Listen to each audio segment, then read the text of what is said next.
Africa's biggest football fiesta will kick off December 21 in the North African country of Morocco, and 24 top sides from the continent will slug it out for the big title. And for the host, it's their chance to win the first title since 1976. They got to the World Cup semi-finals in 2022 right there in Qatar. But the Super Eagles of Nigeria, the Teranga Lions of Senegal, and also defending champions Les Elephants of Côte d'Ivoire will have a huge say if Morocco can go ahead and win this first title in almost 50 years. Welcome to our tournament preview that features Olawale Adigo, that's my name, and also I've got Chuma Nolly and also Timi Oweye on this preview. How you doing, guys?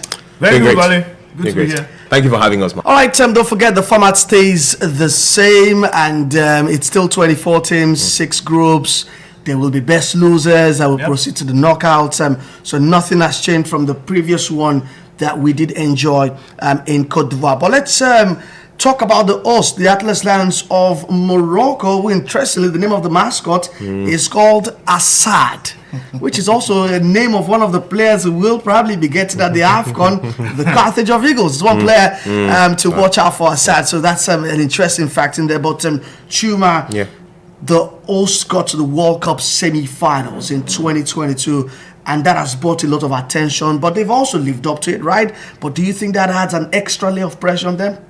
It does, but sometimes, that pressure leads you to the treasure, as the case is for this Moroccan side. We expected that much too in AFCON 2023 that took place in 2024, and we saw them knocked out despite being still fresher from that World Cup experience as at that time.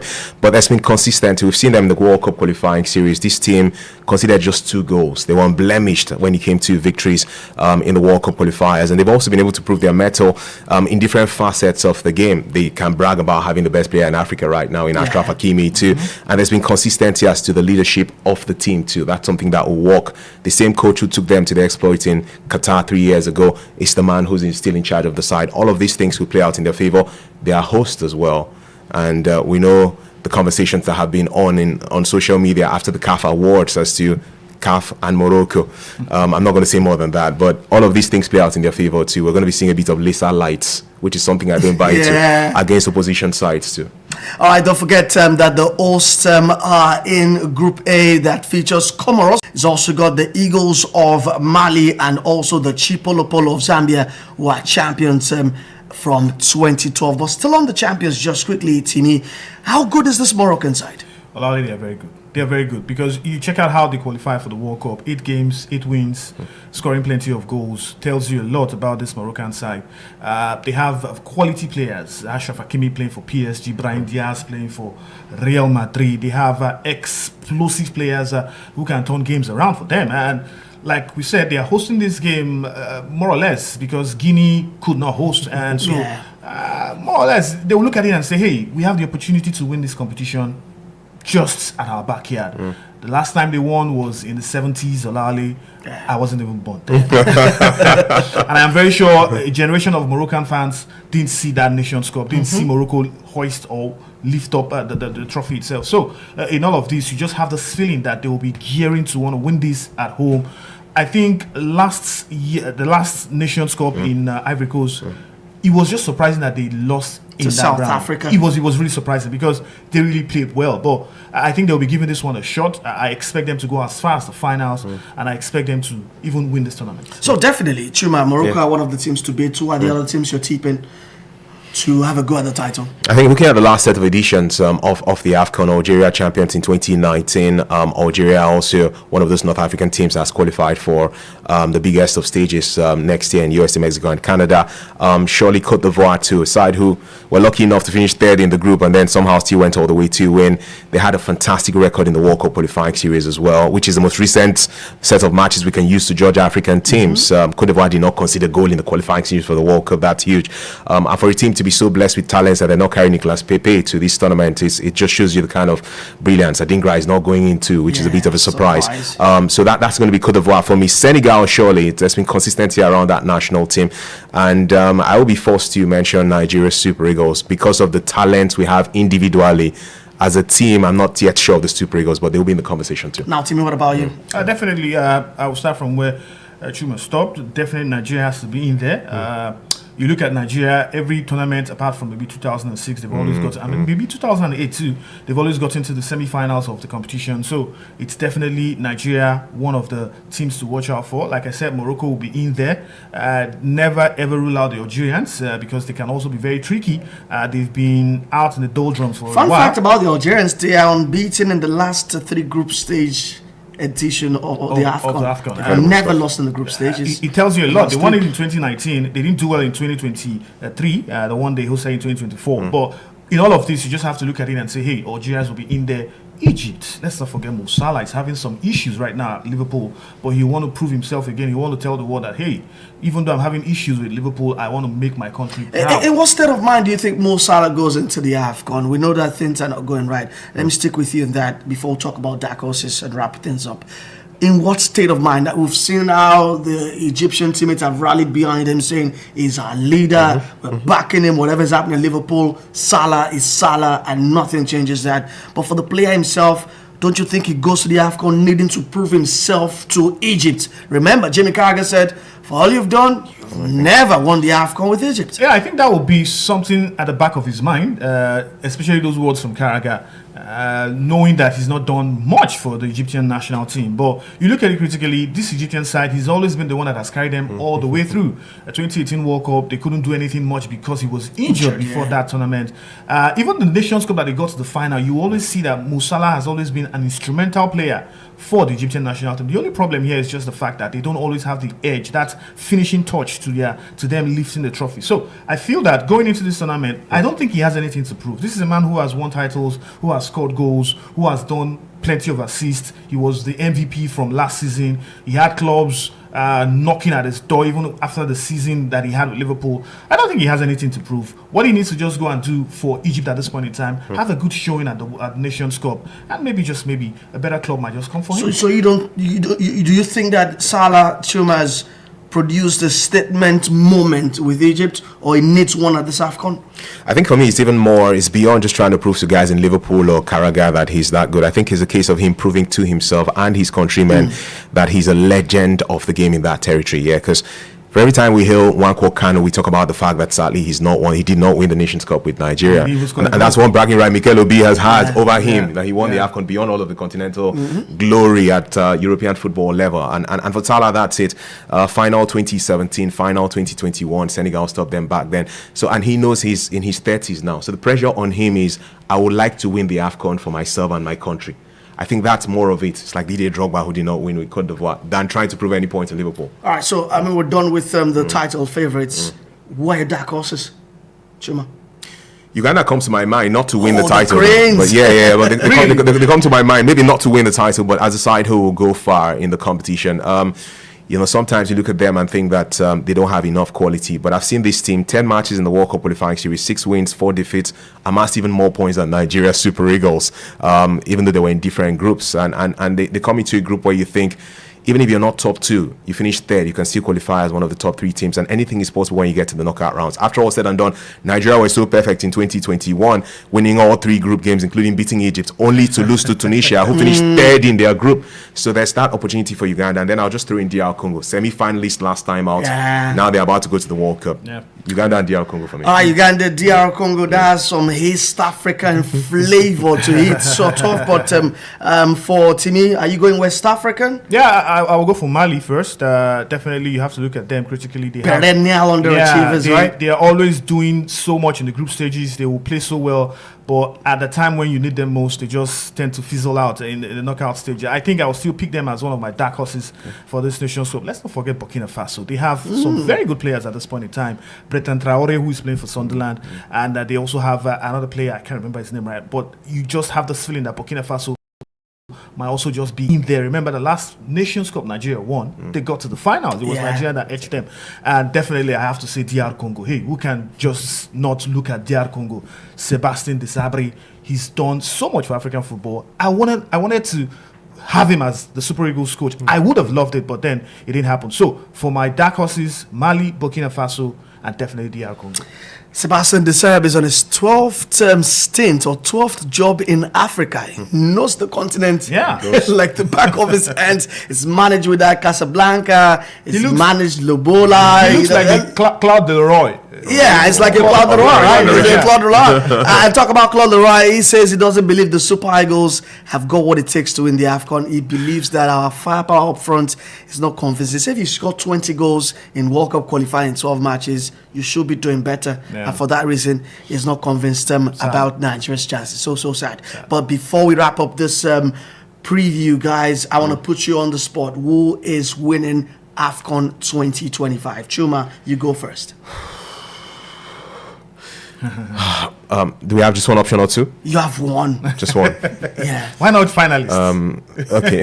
Okay, let me make it easier. Okay, finalists. Morocco. Will be in the final, and Nigeria, because I'm Nigerian, but Morocco. Do you agree with him? Yeah. I think I will toe his line.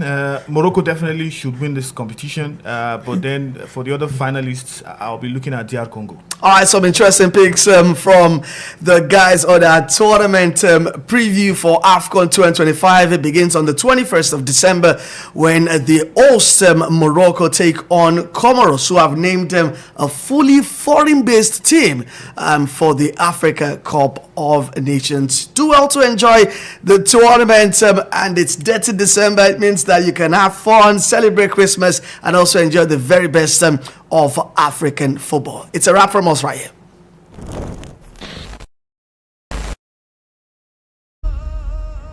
Morocco, 52 matches, 24 nations, 9 stadiums, 6 cities, 1 continent, 1 title, 1 goal. Disputed champion of Africa. Wake up, Africa! 2025 African Cup of Nations is here, and it's time to yalla. What is your favorite animal? The Super Eagles, the Carthage Eagles, the Teranga Lions, the Chipolopolos, the Foxes, or the Squirrels? Or are you for the Bafana, the Pharaohs, the Indomitable Lions, the Stallions, the Zebras, the Leopards, or the defending champions, the Elephants in the room? Well, whatever you are, it's time to rep your nation, make the loudest noise, and dirty your December with the best of football that the African continent has got to offer. No go carry last though. Who will be crowned champions? The Ivory Coast defending their title, runners-up in the Super Eagles, or Morocco hosting to win it? There's only one place to be, one continent to focus on, and one sport to stick with. Are you ready for this?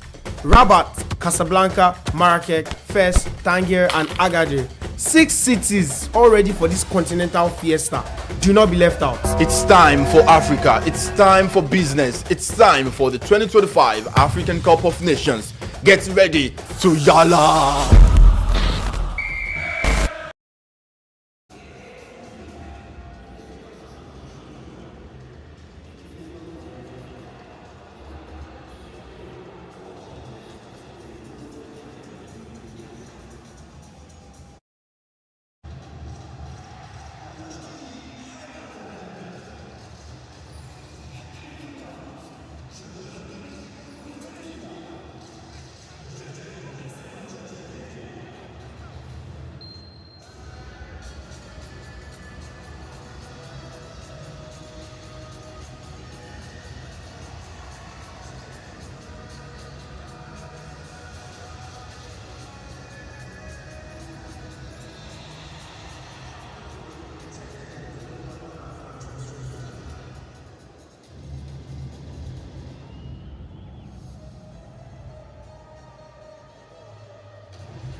Thé sans sucre. Ok.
Right.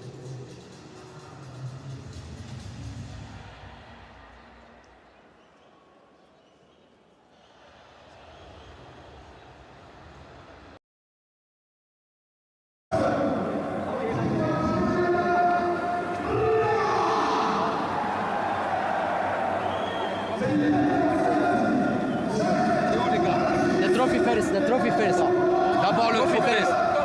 On fait d'abord le trophée.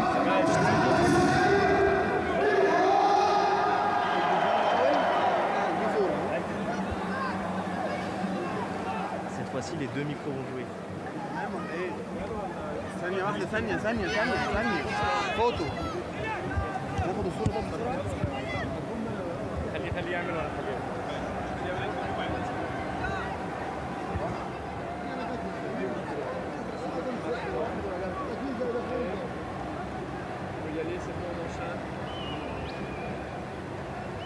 Riyad, congratulations for winning for this trophy and also for winning the game. What would you like to say after winning this trophy first? No, the most important is to win the game. You know, the most important was to take the 3 points. This is a bonus, but the most important was to take the 3 points. I had a good game. We had a good game, yes. So what would you like to say for all the... We're so happy to have them. We know they are so important to us, and we wait for more Algerians to come to the games. Thank you and bon chance. Thank you. Pour la carte.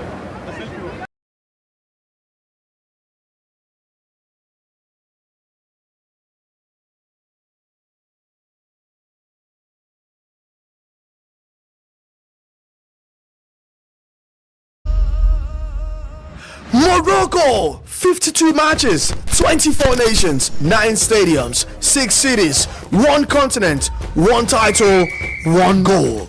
The undisputed champion of Africa. Wake up, Africa! 2025 African Cup of Nations is here, and it's time to yalla. What is your favorite animal? The Super Eagles, the Carthage Eagles, the Teranga Lions, the Chipolopolos, the Foxes, or the Squirrels? Or are you for the Bafana, the Pharaohs, the Indomitable Lions, the Stallions, the Zebras, the Leopards, or the defending champions, the Elephants in the room? Well, whatever you are, it's time to rep your nation, make the loudest noise, and dirty your December with the best of football that the African continent has got to offer. No go carry last though. Who will be crowned champions? The Ivory Coast defending their title, runners-up in the Super Eagles, or Morocco hosting to win it? There's only one place to be, one continent to focus on, and one sport to stick with. Are you ready for this? Rabat, Casablanca, Marrakech, Fes, Tangier, and Agadir. 6 cities all ready for this continental fiesta. Do not be left out. It's time for Africa. It's time for business. It's time for the 2025 African Cup of Nations. Get ready to yalla! Africa's biggest football fiesta will kick off December 21 in the North African country of Morocco, and 24 top sides from the continent will slug it out for the big title. And for the host, it's their chance to win the first title since 1976. They got to the World Cup semi-finals in 2022 right there in Qatar. But the Super Eagles of Nigeria, the Teranga Lions of Senegal, and also defending champions Les Elephants of Côte d'Ivoire will have a huge say if Morocco can go ahead and win this first title in almost 50 years. Welcome to our tournament preview that features Olawale Adigo, that's my name, and also I've got Chuma Nolly and also Timi Oweye on this preview. How you doing, guys? Very Doing good, great. Wale. Good to be here. Thank you for having us, man. All right, don't forget the format stays the same, and it's still 24 teams, 6 groups. There will be best losers that will proceed to the knockouts. So nothing has changed from the previous one that we did enjoy in Côte d'Ivoire. But let's talk about the host, the Atlas Lions of Morocco, who, interestingly, the name of the mascot is called Assad, which is also a name of one of the players who will probably be getting at the AFCON, the Carthage of Eagles. It's one player to watch out for, Assad. So that's an interesting fact in there. But Chuma, the host got to the World Cup semi-finals in 2022 and that has brought a lot of attention, but they've also lived up to it, right? But do you think that adds an extra layer of pressure on them? It does, but sometimes, that pressure leads you to the treasure, as the case is for this Moroccan side. We expected that much too in AFCON 2023 that took place in 2024, and we saw them knocked out despite being still fresher from that World Cup experience as at that time. But that's been consistent. We've seen them in the World Cup qualifying series. This team considered just 2 goals. They were unblemished when it came to victories in the World Cup qualifiers, and they've also been able to prove their mettle in different facets of the game. They can brag about having the best player in Africa right now in Achraf Hakimi too, and there's been consistency as to the leadership of the team too. That's something that will work. The same coach who took them to the exploit in Qatar 3 years ago is the man who's still in charge of the side. All of these things will play out in their favor. They are hosts as well, and we know the conversations that have been on social media after the CAF Awards as to CAF and Morocco. I'm not going to say more than that, but all of these things play out in their favor too. We're going to be seeing a bit of lesser lights, which is something I don't buy into, against opposition sides too.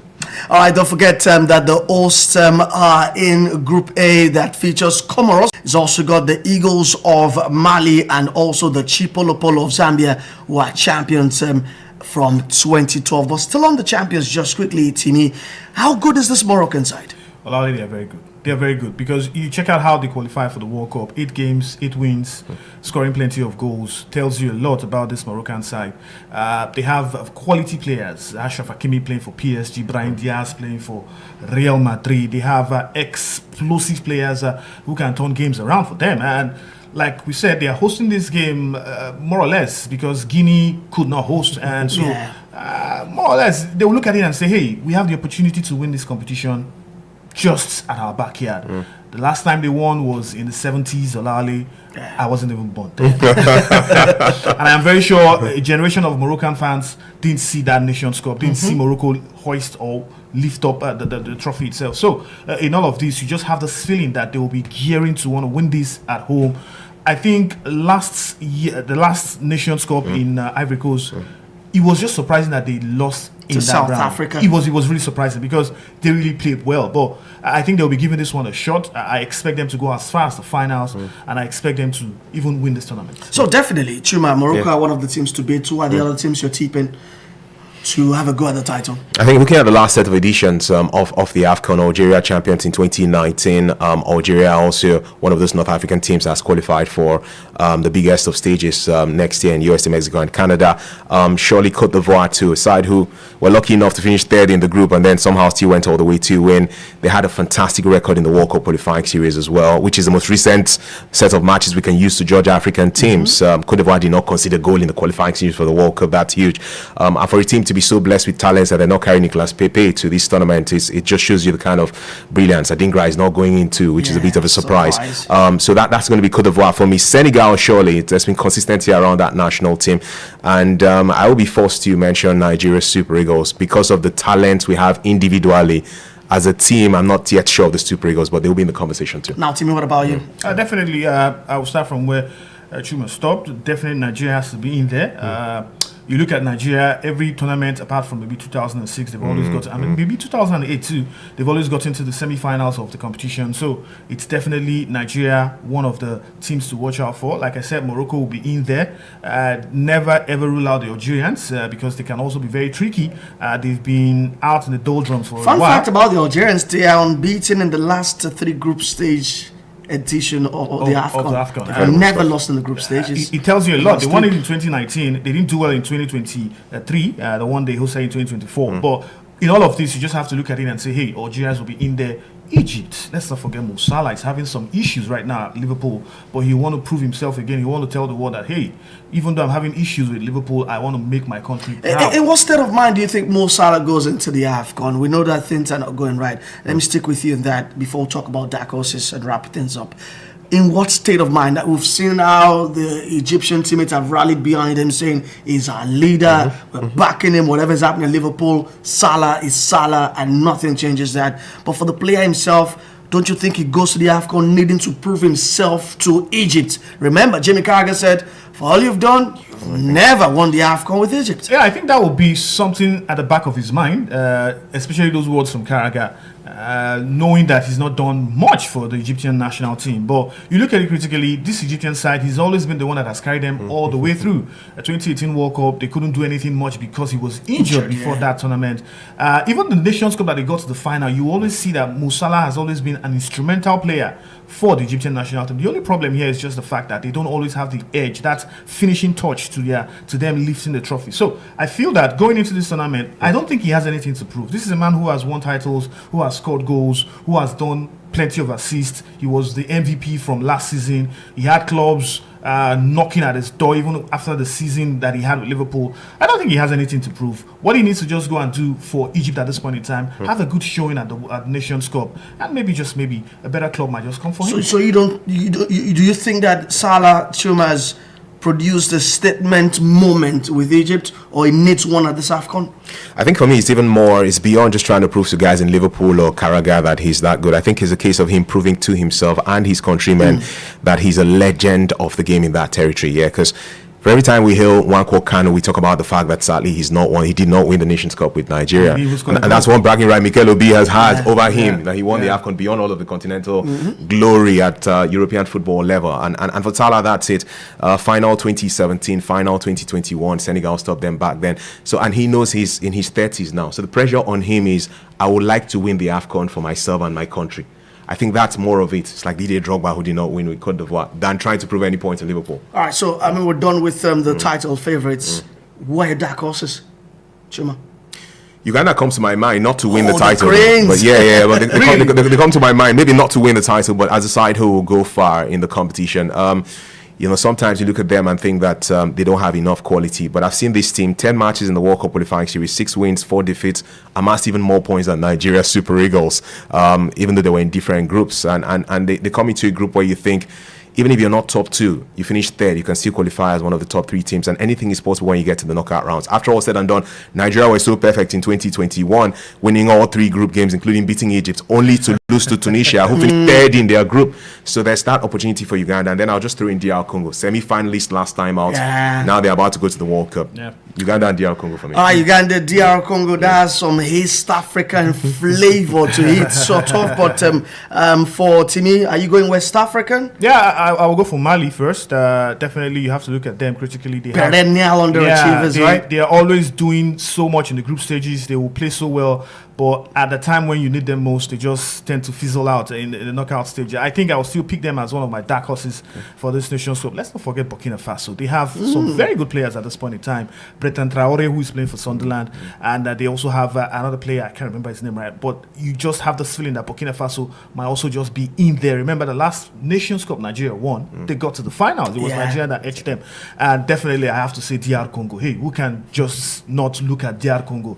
Sébastien Desabre, he's done so much for African football. I wanted to have him as the Super Eagles coach. I would have loved it, but then it didn't happen. So for my dark horses, Mali, Burkina Faso, and definitely DR Congo.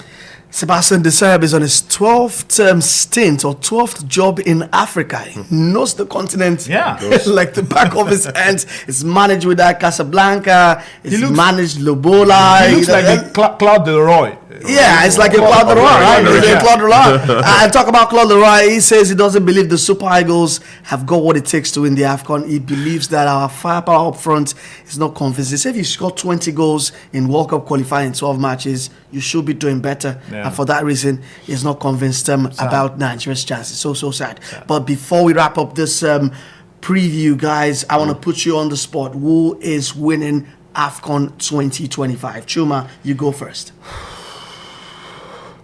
Do we have just one option or two? You have one. Just one.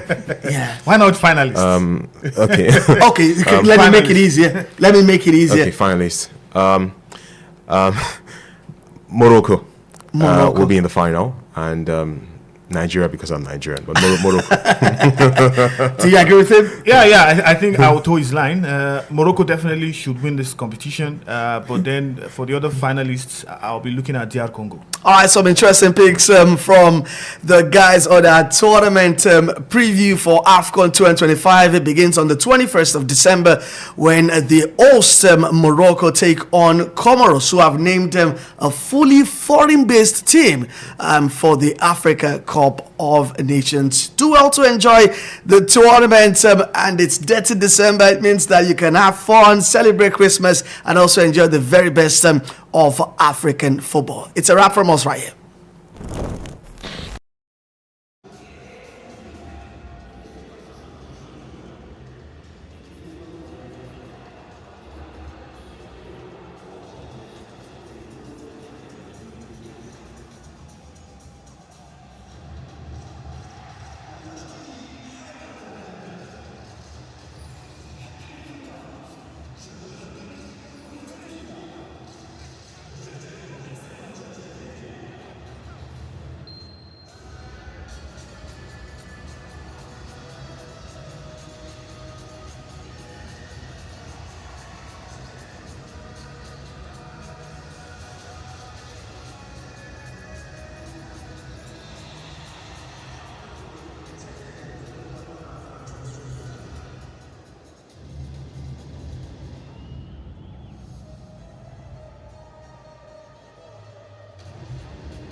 Thé sans sucre.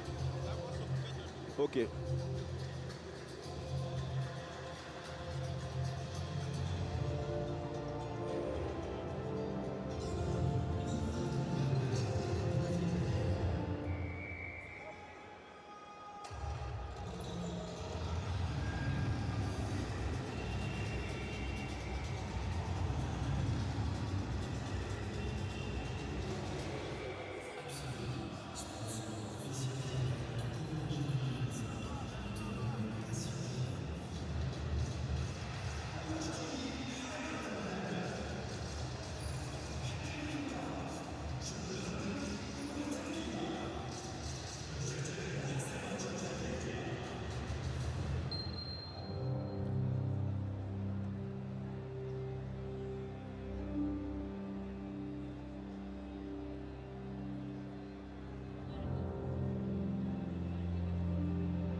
Morocco, 52 matches, 24 nations, 9 stadiums, 6 cities, 1 continent, 1 title, 1 goal. The undisputed champion of Africa. Wake up, Africa! 2025 African Cup of Nations is here, and it's time to yalla. What is your favorite animal? The Super Eagles, the Carthage Eagles, the Teranga Lions, the Chipolopolos, the Foxes, or the Squirrels? Or are you for the Bafana, the Pharaohs, the Indomitable Lions, the Stallions, the Zebras, the Leopards, or the defending champions, the Elephants in the room? Well, whatever you are, it's time to rep your nation, make the loudest noise, and dirty your December with the best of football that the African continent has got to offer. No go carry last though. Who will be crowned champions? The Ivory Coast defending their title, runners-up in the Super Eagles, or Morocco hosted to win it. There's only one place to be, one continent to focus on, and one sport to stick with. Are you ready for this? Rabat, Casablanca, Marrakech, Fes, Tangier, and Agadir. 6 cities all ready for this continental fiesta. Do not be left out. It's time for Africa. It's time for business. It's time for the 2025 African Cup of Nations. Get ready to Yala!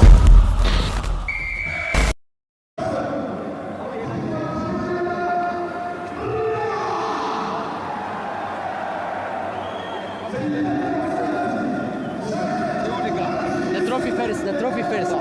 D'abord le trophée. On fait d'abord le trophée.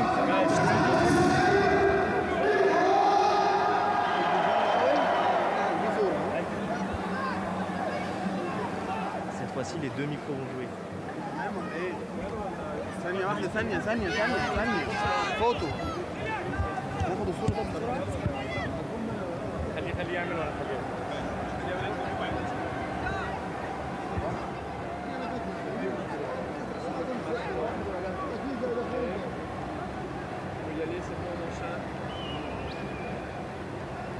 Riyad, congratulations for winning for this trophy and also for winning the game.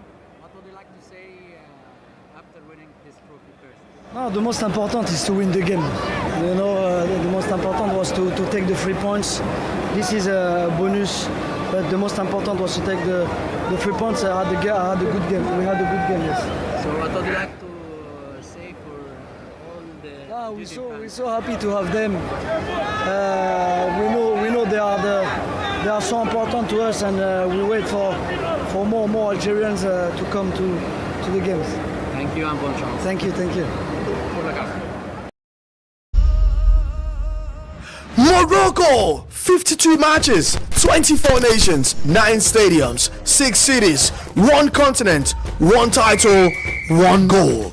The undisputed champion of Africa. Wake up, Africa! 2025 African Cup of Nations is here, and it's time to Yala. What is your favorite animal? The Super Eagles, the Carthage Eagles, the Teranga Lions, the Chipolopolo, or the Squirrels? Or are you for the Bafana, the Pharaohs, the Indomitable Lions, the Stallions, the Zebras, the Leopards, or the defending champions, the Elephants in the room? Well, whatever you are, it's time to rep your nation, make the loudest noise, and dirty your December with the best of football that the African continent has got to offer. No go carry last though. Who will be crowned champions? The Ivory Coast defending their title, runners-up in the Super Eagles, or Morocco hosted to win it.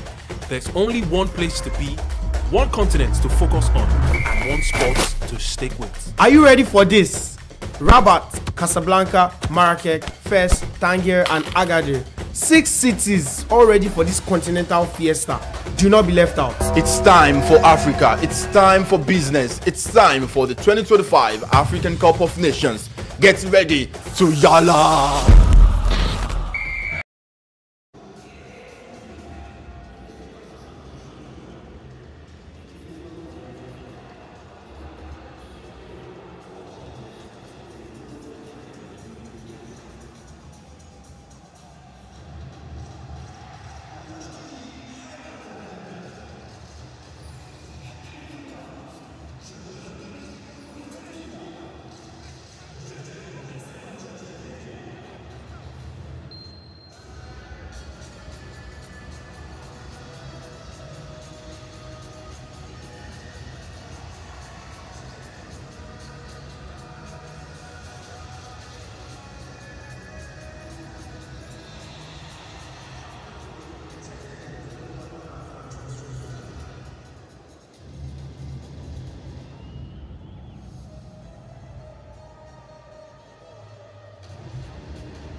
Thé sans sucre.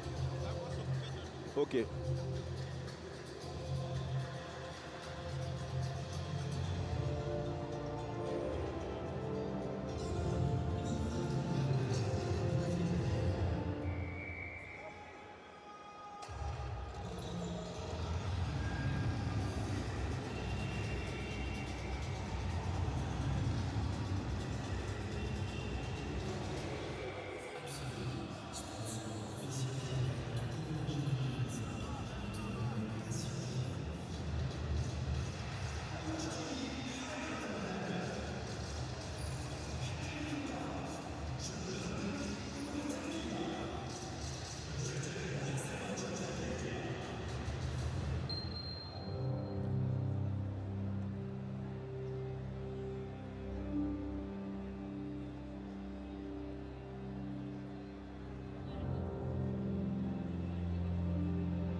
le trophée.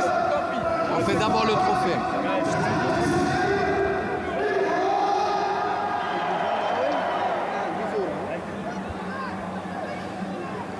Cette fois-ci, les deux micros vont jouer.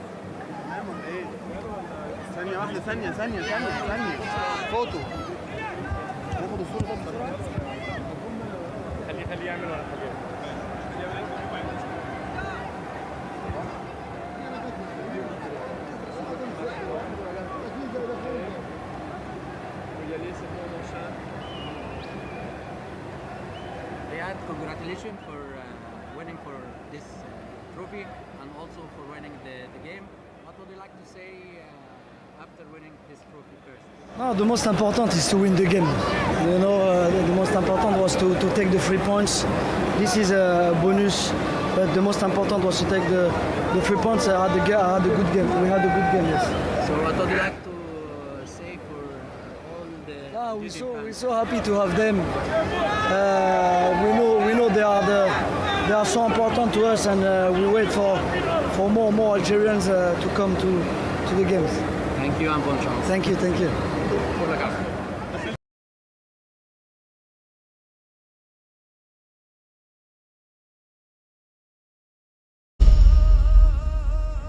Morocco, 52 matches, 24 nations, 9 stadiums, 6 cities, 1 continent, 1 title, 1 goal. The undisputed champion of Africa. Wake up, Africa! 2025 African Cup of Nations is here, and it's time to yalla. What is your favorite animal? The Super Eagles, the Carthage Eagles, the Teranga Lions, the Chipolopolos, the Foxes, or the Squirrels? Or are you for the Bafana, the Pharaohs, the Indomitable Lions, the Stallions, the Zebras, the Leopards, or the defending champions, the Elephants in the room? Well, whatever you are, it's time to rep your nation, make the loudest noise, and dirty your December with the best of football that the African continent has got to offer. No go carry last though.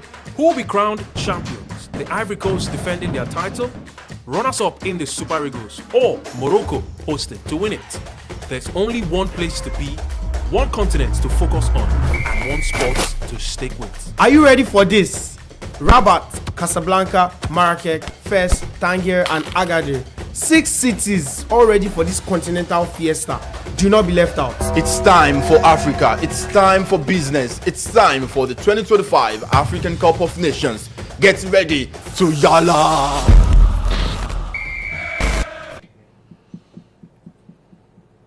Hi from wherever you are watching us around the globe. Welcome again to our studios here in Lagos. Well, you might be in Morocco, or you might be in the UK, you might be in the United States, but we are reaching you live here in Nigeria, Lagos, Nigeria. And it's another day for our amazing broadcast. Yesterday we brought to you the Super Eagles of Nigeria against Mozambique in the round of 16.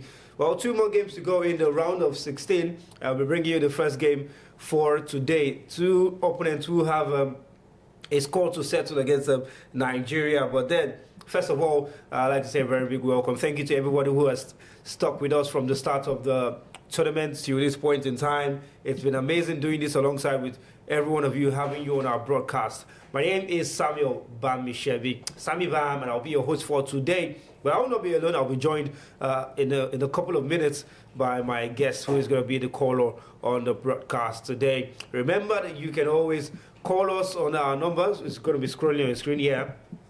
+2 3481 361 97658. Again, +234 813 6197 658. Remember to subscribe and share this link to people who are coming. It's another match day, so it's time for us to make noise in the African Cup of Nations, because this time it's getting serious. I mean, everything is getting more serious.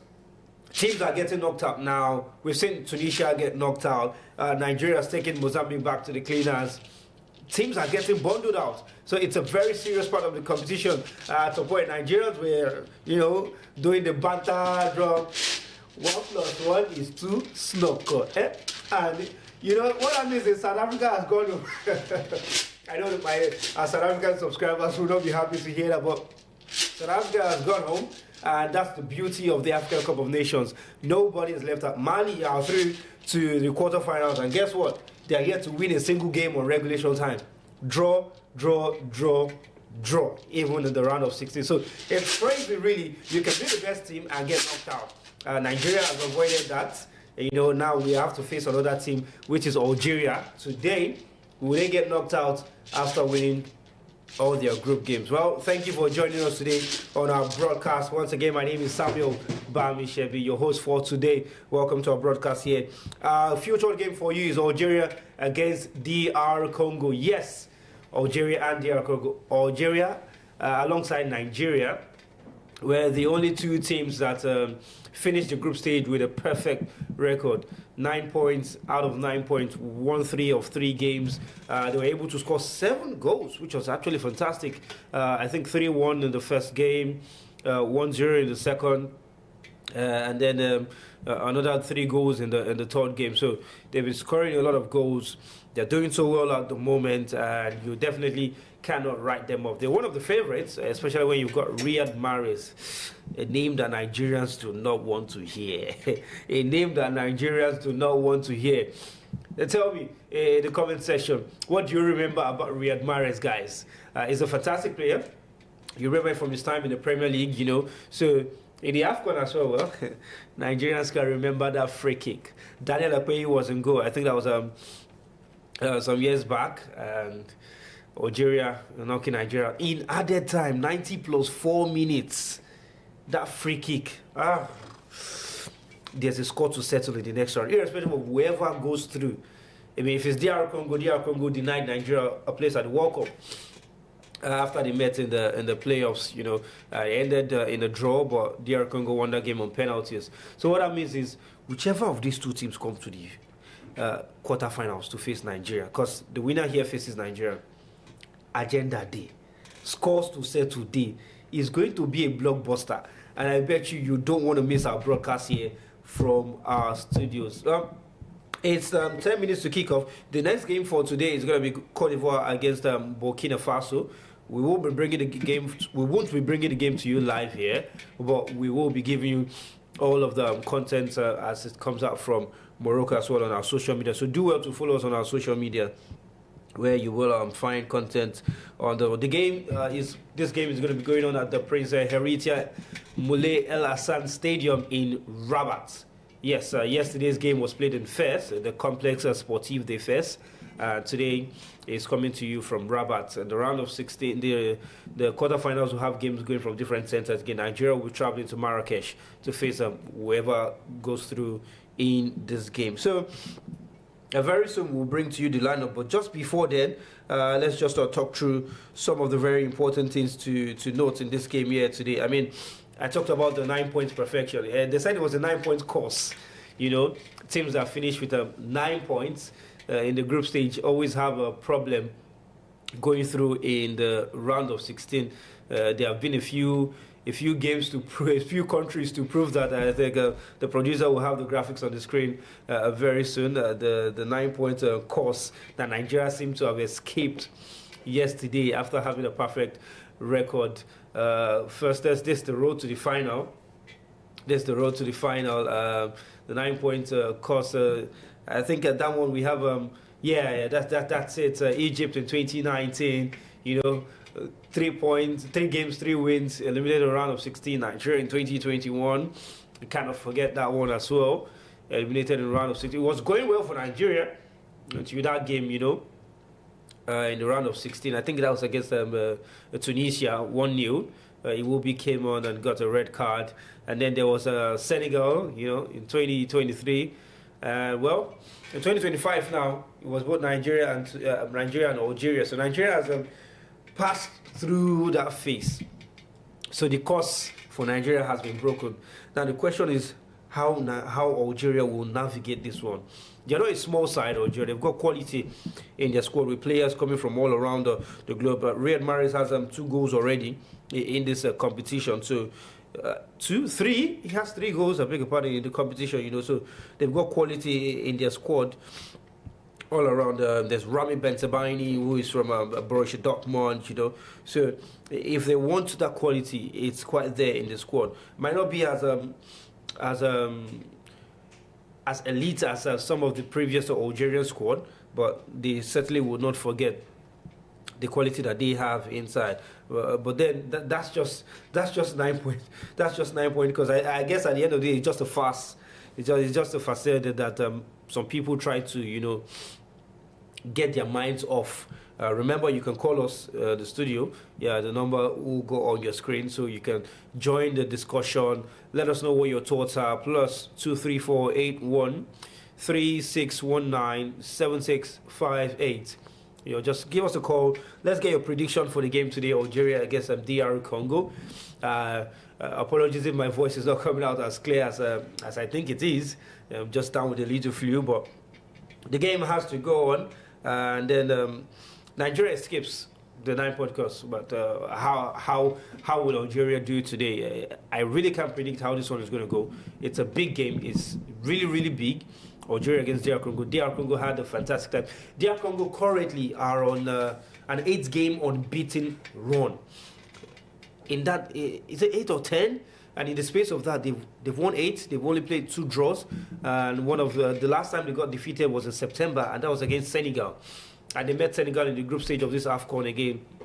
This time, it came out as a draw. So that tells you that they're doing all they can. You know, they're top side at the moment. When I say top side, they're very, very dedicated with the quality of players that they have. And they seem to have shrugged off the issue of nationality of some of their players. But right now, they are doing absolutely fine right where they are. So they are yet to lose as well in the AFCON. They had 2 wins and a draw, 7 points, same as Senegal. Imagine coming out of a group that has Senegal and coming out level on points with them. Big statement. The captain there, who you probably see at the bottom side of your scale, Mbemba, Chancellor Mbemba, big man playing in France. You know, they've got quality as well. Wan-Bissaka, Tuanzebe, Gali Kuta as well. So they've got quality. We'll see that when the lineup comes out, you know. We'll just have a quick peek at the road to the final. Let's even see who the potential opponents are going to be before we then go into the lineup. So far, we have Mali and Senegal, who have booked their place in the quarterfinals. Yeah, Mali getting the better of Tunisia. That game going all the way to penalties, and then Senegal getting the better of Sudan. Senegal have been fantastic in the tournament. Egypt also did their best, no problems for them. Getting past Benin Republic, Salah with that last final goal, amazing Trivela goal. Cote d'Ivoire, Burkina Faso, the game will go on after this. South Africa sent home by Cameroon, and Morocco doing the business over Tanzania. Nigeria gets the better of Mozambique, 4-0. Absolute statement game in Algeria against Cote d'Ivoire. So what that tells us is that the winner of this game faces Nigeria. I mean, big games we have in the quarterfinals down to the semi-finals. I think this AFCON has seen a lot of drama in terms of good goals, in terms of calls, officiating, and the dignitaries as well who have been in the stands. We've had big people in the stands to see the game. Zinedine Zidane, one of them, who was at some of the games, you know, to watch the game. But then we'll go to the lineups first of all. Let's see how these teams will be lining up in the game for today. The lineups will go through on our screen, and yeah, that's for Algeria. In goal is the son of the French legend Zinedine Zidane. We have Lucas Zidane, who is going to be in goal for them today. There's a Mandi, Riyad Mahrez, there's a Banaka, Badouai, Nouri Shaibi, Amora, Bensabani, Maza, and Belgali, who is going to complete the lineup for them. So quality for them. Chabi is one of the players who has scored as well in this tournament, the man from Eintracht Frankfurt. So they've got quality where they need it. Mandi plays in Lille, so they're not just playing in their local leagues or whatever you want to call it. Bensabani in Dortmund, you know. They've still got Nouri, who is right there playing in Manchester City. I mean, this is quality. Manchester City, Lille, I mean, what else really can you call it? Lucas Zidane plays in Granada in Spain, so quality for them. Let's look at the lineup of DR Congo. Yes, let's look at the lineup of the DRC side before we get into the game. Mpasi Unzao remains in goal. The other Mpasi plays for Le Havre in France. There's Wan-Bissaka, Charles Mbemba, Axel Tuanzebe was formerly with Manchester United. There's D2. There's a midfielder, Montesami, who has had a very good game. Samuel Montesami plays in Greece. There's also got Bongonda, who scored their first goal of the competition. There's Mukau, Sadiki as well is there. Elia is also in the team today. And then the man who's leading side from up front, Cedric Bakambu, plays in Real Betis in Spain. So I got to tell you, this is a very, very big lineup. And what that means is we are going to have a very, very big game. Before we go to kickoff, just some head-to-head between these two sides. It's important to know that Algeria have the better side. Algeria are the better side in this one. I mean, I just have to tell you, they've played. This is a third meeting between the two sides in the African Cup of Nations. And Algeria have won the last two in the African Cup of Nations without conceding, I should say. Without conceding. 1998, 2000, they've met twice in the group stage, but they've had 7 games in total. Algeria enjoying all of that. DR Congo are yet to defeat Algeria at all in any meeting, be it friendly or a qualifier. Algeria have 3 wins, 4 draws, no win for DR Congo yet. And very important to note that the quality of these two sides have increased. The gap between them is now close. And it's evident in the last 3 games that they have played, which were friendlies, ending in a draw, 1-1 draw.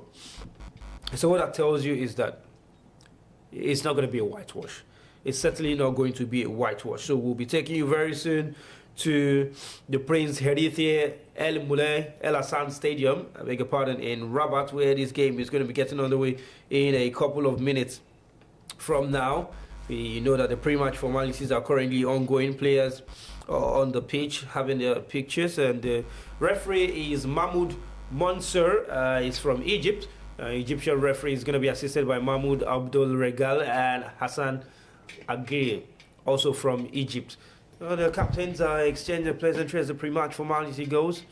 Riyad Mahrez and Charleston Mbemba, 2 players who have got a lot of pedigree between them. When I mean pedigree, I mean they've got pedigree, they've got experience as well, playing in the big leagues in Europe, and so it's definitely one to watch out for. In the VAR, there are more Egyptians there, headed by Mahmoud Mohamed Ashur from Egypt. It's quite interesting to see how the video assistant referee has been used in this tournament, even as we see that it's going to be a 5-3-2 formation, more likely for DR Congo, with Bakambu and Noah Sadiki leading the line, the man who plays for Sunderland in England, the Championship. Lea Mukau and Bongonda will play in the middle of the park. So there's certainly a lot to look out for in this one.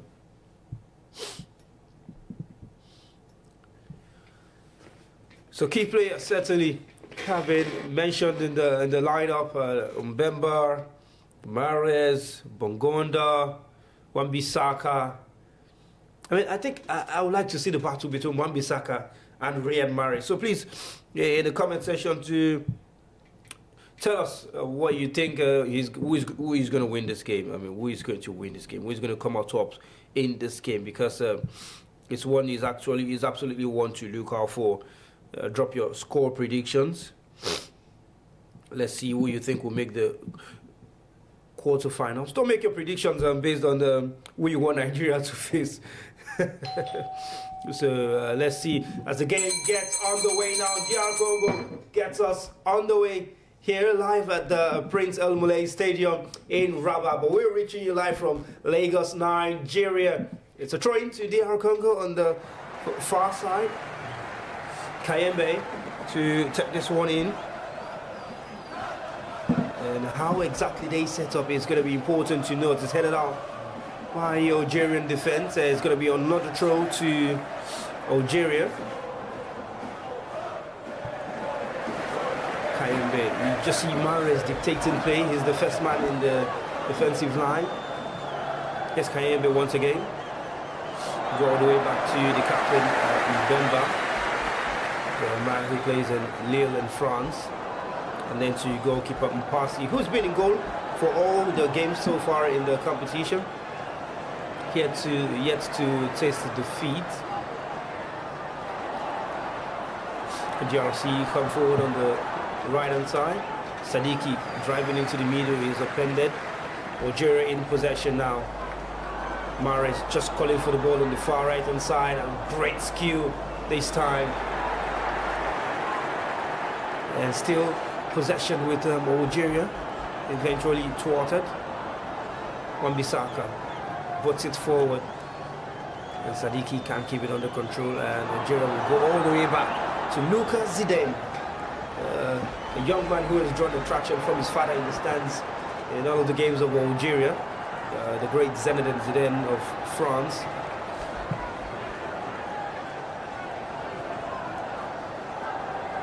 And Algeria in possession, Gehabi. We'll go for a very short break as we look to correct one of our sound issues in the studio. Go for a very short break and we'll return for the continuation of the game. It's just 2 minutes played and no chance yet, even though Algeria come forward now on the left hand side. Morocco, 52 matches, 24 nations, 9 stadiums, 6 cities, 1 continent, 1 title, 1 goal. The undisputed champion of Africa. Wake up, Africa! 2025 African Cup of Nations is here, and it's time to yalla. What is your favorite animal? The Super Eagles, the Carthage Eagles, the Teranga Lions, the Chipolopolos, the Foxes, or the Squirrels? Or are you for the Bafana, the Pharaohs, the Indomitable Lions, the Stallions, the Zebras, the Leopards, or the defending champions, the Elephants in the room?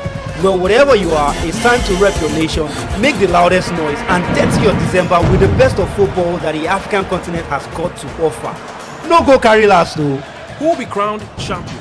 The Ivory Coast defending their title, runners-up in the Super Eagles, or Morocco hosting to win it? There's only one place to be, one continent to focus on, and one sport to stick with. Are you ready for this? Rabat, Casablanca, Marrakech, Fes, Tangier, and Agadir. 6 cities all ready for this continental fiesta. Do not be left out. It's time for Africa. It's time for business. It's time for the 2025 African Cup of Nations. Get ready to yalla!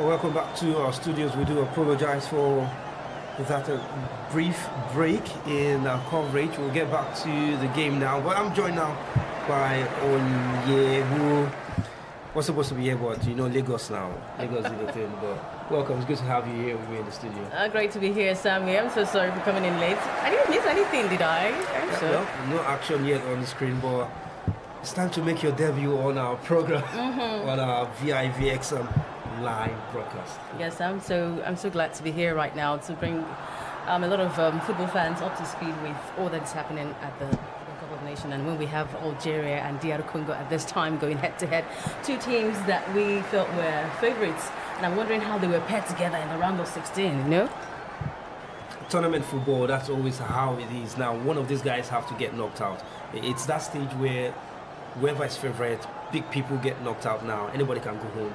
With 1-0, you can win the tournament. I'm telling you. And even with 1-1, you can still win the tournament. I mean, look at Mali. They play draws all through. And now they're through to the quarterfinals. So it's actually a big stage. And this is a big game.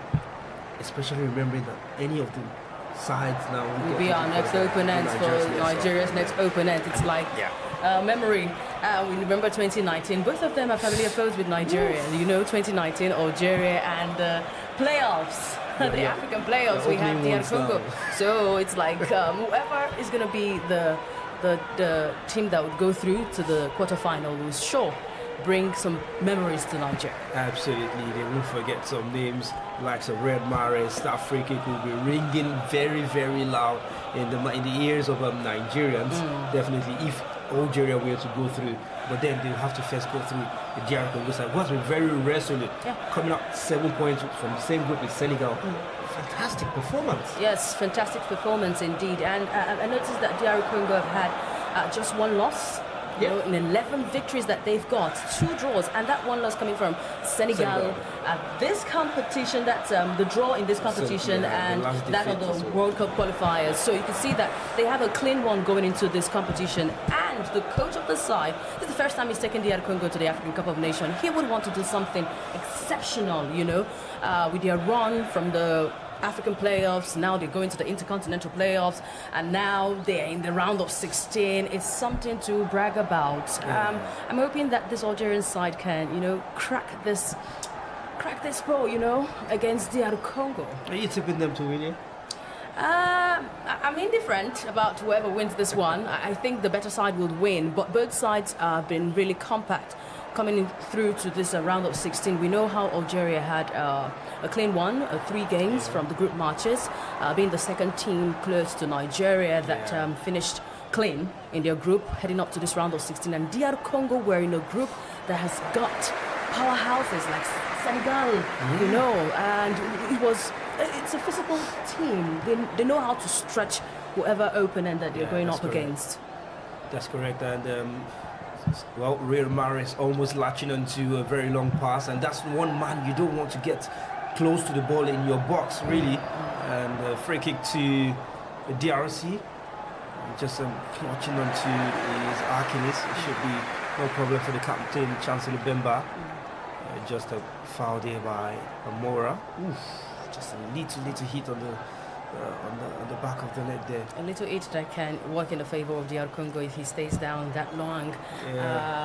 Amora would not like to be caddied or cautioned at this time, because he has been the star player so far for Algeria, and it seems this seems to be a serious injury for the man who is making his 6th appearance at the African Cup of Nations. DR Congo will miss this one if it's a serious injury.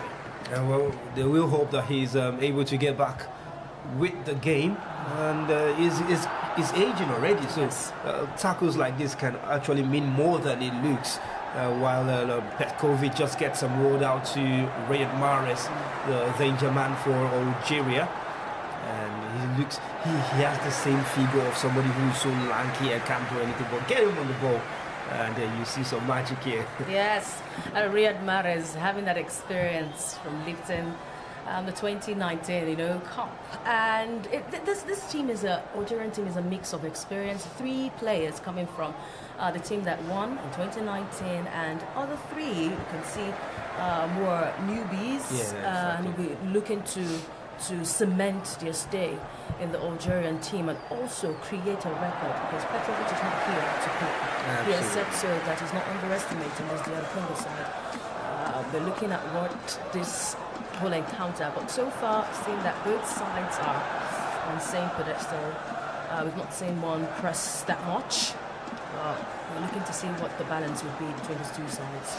Yeah, absolutely. The midfield of Algeria has got so much youth in them. Then Hassem Or, Hicham Badouai, you know, there's Zerouki as well, Maza, who plays at Leverkusen. So there's a lot of young players. They've gone as far as even going to the Saudi League to find players, and we know them for having these players spread around the globe as well.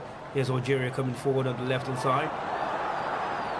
Ball back into the middle of the park. Spread play to the right in the half of DRC. Mahrez just coordinating play, even off possession. Here's Mandi. Looking for that pass. Able to find Belgali, and goes back again to Mandi.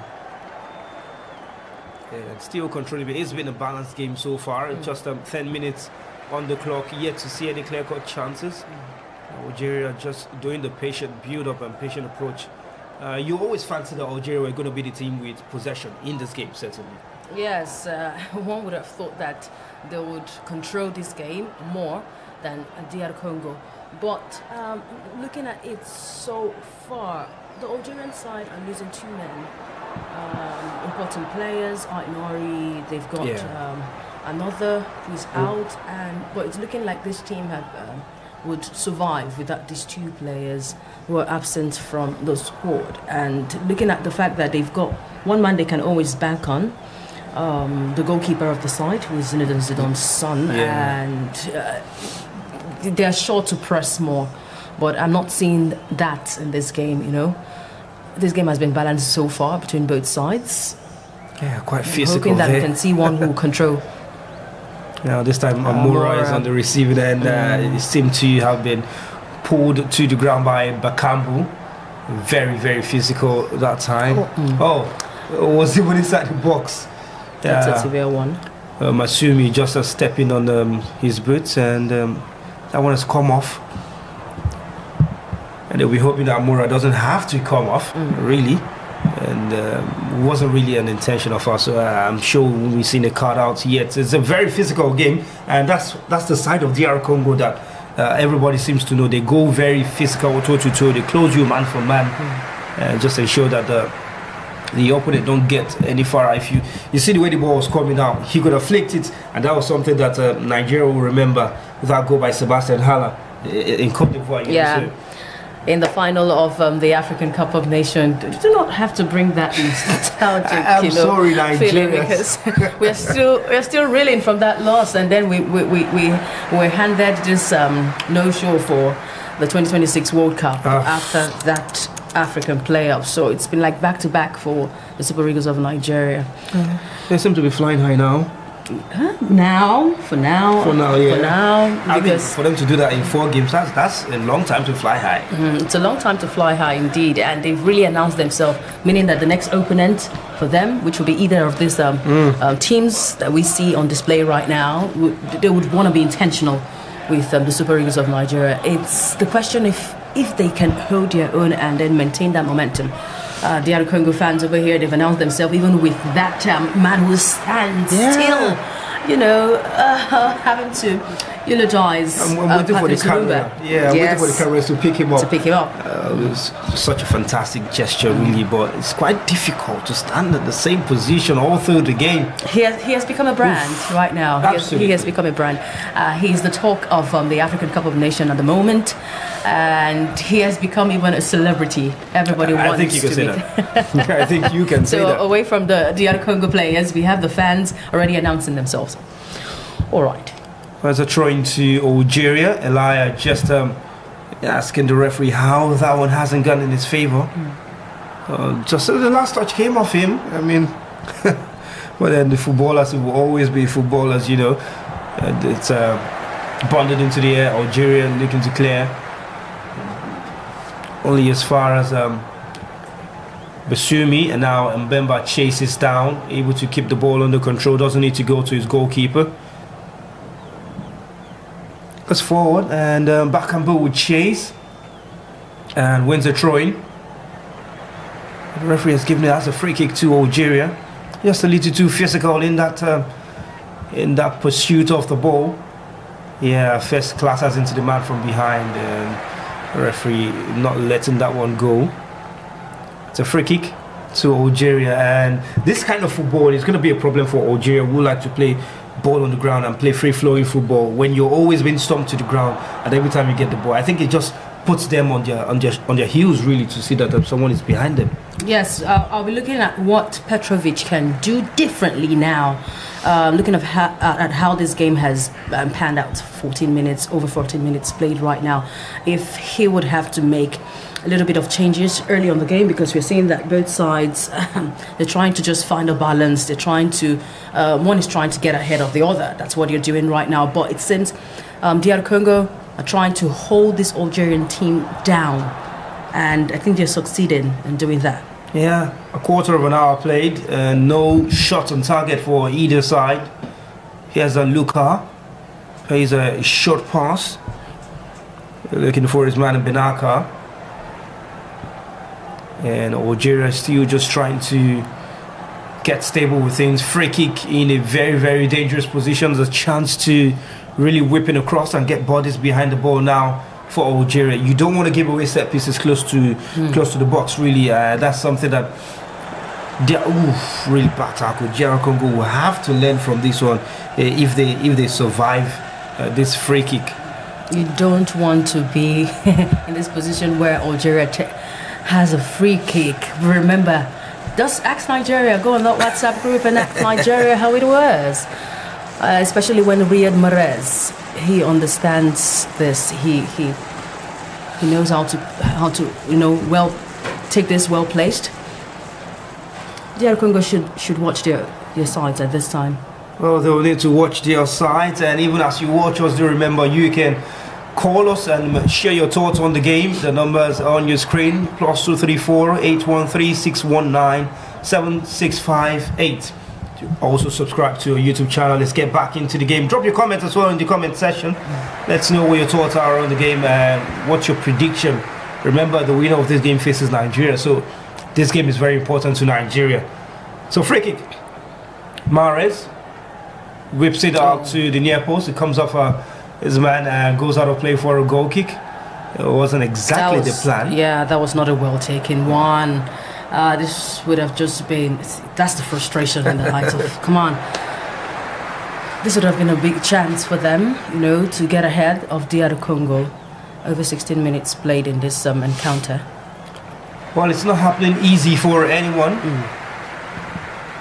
And Kabila now in possession, but the throw-in has been given the way of Algeria for a free kick, which Riyad Mahrez will leave for Benaka and taken very quickly. Algeria want to get on with this one as quickly as possible.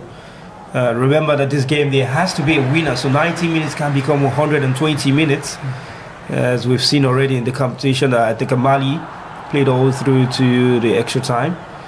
You do not want to do that with this DR Congo side. Yeah, they will stretch you. They would stretch you. They did that with the Super Eagles of Nigeria, and it seemed they were never tired, no fatigue at all.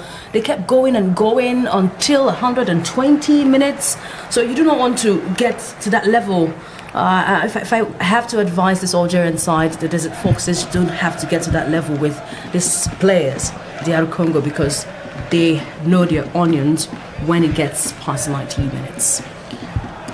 Well, we've been checking through our poll in the comment section on who is going to make the quarterfinals between these two, and 52% of you have said Algeria will make it. 48 said DR Congo will make it. Well, that's a very, very tight one. Meaning there's just one person different in the voting poll. Well, we'll see your votes, and let's see how this one is going to pan out. Drop your score prediction in the comment section. Algeria on the left-hand side, looking for that chance. Got just one in the box, but this time crosses to the back post, looking for Mahrez, and they clear the lines. Bakambu looking to come forward, but possession is taken off him, and Mahrez is brought down by Meshak. A free kick to Algeria. And very soon you feel like the cards will begin to come out. The referee seems to have been very lenient, and all the fouls, no bookings yet. And at some point you feel like it's going to start coming out, because that was a clumsy tackle, really clumsy tackle from Meshak. Another chance for Riyad Mahrez to take this one, and I'm hoping he can take advantage. You remember the earlier free kick wasn't taken properly, and we're hoping that he can take advantage of this one and not make it a low one. Mahrez this time is going to look to send this one probably to the center of the box. It's going to have about 4 runners into the box. You can just see the concentration from DR Congo. Everyone is back. This time Mahrez lifts it, cross comes in, it's good.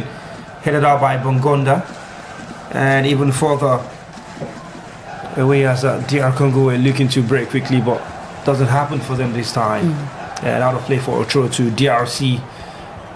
Just on your screen, the coach of the RC, Sebastian Desabre, who seemed to have a lot to say on the touchline. And you can understand, for a man who has coached his side to not suffer defeat in the last about 8 games thereabout, just 2 draws in that process. Absolutely fantastic result from DRC so far. Fantastic stats for DRC indeed. I believe that Senegal has just been the only team that's got the code to crack the Sabri's tactical plan there. We could see that from the 2026 World Cup where they defeated them and also drew here at the African Cup of Nations. Here's Algeria. Almost an own goal there. That was a great defense from DR Congo there, because if he had just made a little bit of mistake, it would have been an own goal, as you did say. Persistence from Algeria, good crossing into the area. And Mbemba, captain, with the responsibility of putting that one out. It was really easier to score than to defend from that place. He took the right decision, which was the harder one, getting the ball out. That's what experience serves you. Absolutely. Mahrez stands over the corner now. Umpasi just coordinating his defense. 21 minutes. Are we going to get the opening goal now? The referee has his eye fixed in the box. Mahrez sends a cross. It's to the near post. Not good again. They clear the lines. Yes, Bongonda to bring it forward for the DRC. He is quite pacey, but good defending there this time around by Badouai to put it out of play for a throw to DRC. It seems to have even come off Bongonda last, but here's a chance again. Oof. Really could have turned it into his own net very easily. He was well placed to make sure that that's what you get from an experienced player. And Campbell, we're hoping that. Well, free kick to DRC this time. Not so much you heard that from me. It's always been free kick to Algeria, but this time it's got the way of the DRC. 22 minutes on the clock. There are no goals, no chances really, and it shows how difficult this game has gone. It's been more of free kicks than chances. The goalkeepers have really been a pedestal at this point in time, but you get a game like this can spark to life at any point in time. But I tell you that I'm impressed at DRC so far, how they've been able to hold Algeria here in this encounter with all the number of free kicks that have been given to Algeria. They've not utilized these free kicks given, but DR Congo have been very concentrated over there in the box. They've been very alert, and we've seen experienced players step up the plate for them. Makambu did with that wonderful one there. Here's a throw, and Wan-Bissaka takes inside, back to Wan-Bissaka again. And DRC now in possession. Algeria looking to close it down very quickly. It's put out of play for another throw to DRC by Mora. And really organizing themselves very quickly, Algeria, and getting in front of that ball. Now they gain possession, looking to send it up front.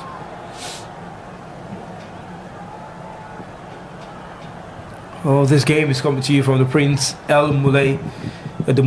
Moulay El Hassan Stadium in Rabat. Yesterday's game that we brought to you came from the Complex Sportive de Fès. That's going to be the last game that Nigeria will play in that stadium in the city of Fès. They've played all 4 of the games before yesterday at all 3 games, I beg your pardon, in Fès. And now they will be heading to Marrakesh, where they will face one of these 2 sides in the quarterfinals.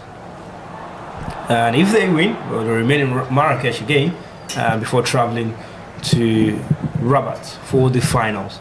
Nigeria has been in Fez for the group stages and now the round of 16, so it's time to go for a new ground. Test a new ground in Morocco.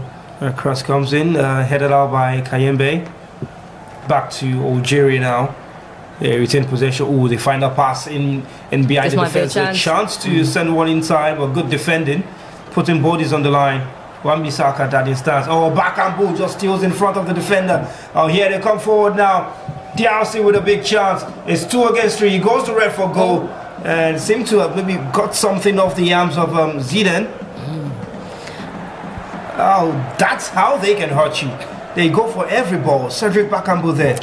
They would take every single chance, and if Algerians are caught napping in this encounter for the fact that they have been on the other side of the pitch for the longest time with free kicks not to be well taken, and if they are caught napping here, DR Congo will take advantage and then strike, and that's what we saw right now with that counter-attack. Absolutely. Lucas Zidane getting a hand to the ball and just do well to push it out of play for corner kick. Here's Theo Bogonda standing over the ball. One. Yeah. Goal scorer of the first goal. First goal for DRC in the competition. Oh, it seems like we've had a first goal. Yeah, I'm just wondering to see, we had a glitch on the screen. And it was a header from that corner of Bongonda. If that was a goal, trust me, that was a beautiful one. That would be fantastic, but look at that. Oh, just inches wide. Ooh. So close. So close indeed.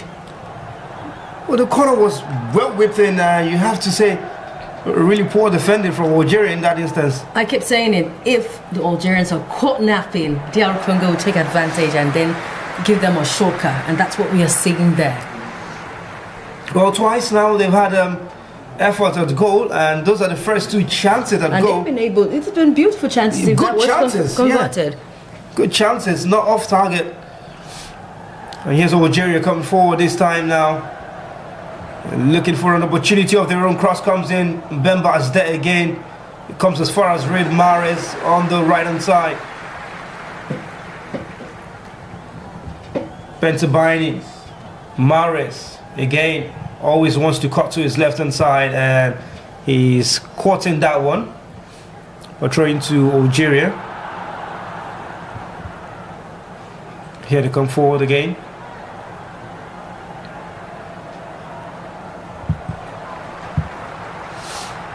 You keep wondering why this Algerian side are yet to score. Big question. Yeah, it's a big question, and I think the answer lies in the physicality of the DRC side. Very, very physical, not giving them breathing space. Bongonda brought out in that instance by Ainuri. Oof, there's a chance again. What a powerful header that would have been a beautiful header there. Yeah, Axel Tuanzebe, yeah. Former Manchester United man. And ball in the hands of Hazide now. To remember to send your calls in, give us a call, and number going through your screen. Just give us a call so you can drop your comments as well on the game. What do you think about the game? Are you watching the game? And what do you think is going to win? And you can also remember to subscribe to our YouTube channel as we bring you more content on the African Cup of Nations and subsequent African games. Here's Algeria coming forward again on the left hand side. It's where they seem to have threatened the most, even though they've created no chance. Cross comes in, it's cleared out by Mbemba, who is currently the man handling everything in the defense. Yes, and I think that the other Congos, they seem to be well placed in the defense, really well placed, and I think they've really frustrated the Algerian attack so far. You can see that from Riyad Mahrez not being able to just get a good one. Yeah, Kayembe there winning the free kick.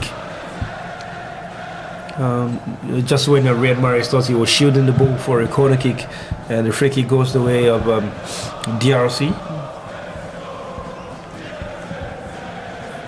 Much to the delight of the fans as we hit the half-hour mark here at the, well, here in Lagos, but over there in Rabat. It's no goals yet to report for you. The best chances of the game has fallen to the DRC side. But why brought down by Bakambu, just a little shove in the back. A free kick to Algeria. Here's Mandi. And goes back into the center. Amora calling for the ball in the middle of the park. They'll go all the way back now. Mandi again. Algeria looking to steady the possession play now and just keep themselves in control of the game. They've been clinical in the competition. They've scored 3 goals twice, and only one team stopping them from scoring 3 in that 1-0 victory. So 7 goals in the group stage. That's absolutely impressive. 8 goals for Nigeria in the group stage. So you can tell that this is a very good goal scoring side. And even the DRC themselves, I think they scored about 6 goals in the group stage. So, but it don't look like they'll be having that goal scoring the festivities here. Yeah, big chance for Algeria. And Mahrez recovers possession. He spread it out wide. Amora. Yeah, just dancing all through the middle of the park. Bentabini now. And Mahrez just staying in the midfield. Receives possession. And his pass is too casual, really. Bongonda picks it up. Wan-Bissaka is out right on the flank. And his pass is caught out by Bentabini again. A man who plays for Borussia Dortmund has had a fantastic season so far, even from last season. Very good on the left and the side of the defense. And Algeria now calming things down. And I've seen that they can't go toe-to-toe with DRC in terms of pace and physicality. And physicality, they'll have to re-strategize and see how they can find the back of the net in this encounter. Here's Mahrez. So Abdel in possession. His cross is out of play for a goal kick. Good defended by Tuanzebe. Just doing well to put him off balance. Mahrez is just asking question. Well, what's going on? What exactly is going on? Wake up, Algeria. That's what the Mahrez is saying. And then Petkovic looking at like, what is going on, guys? What is going on?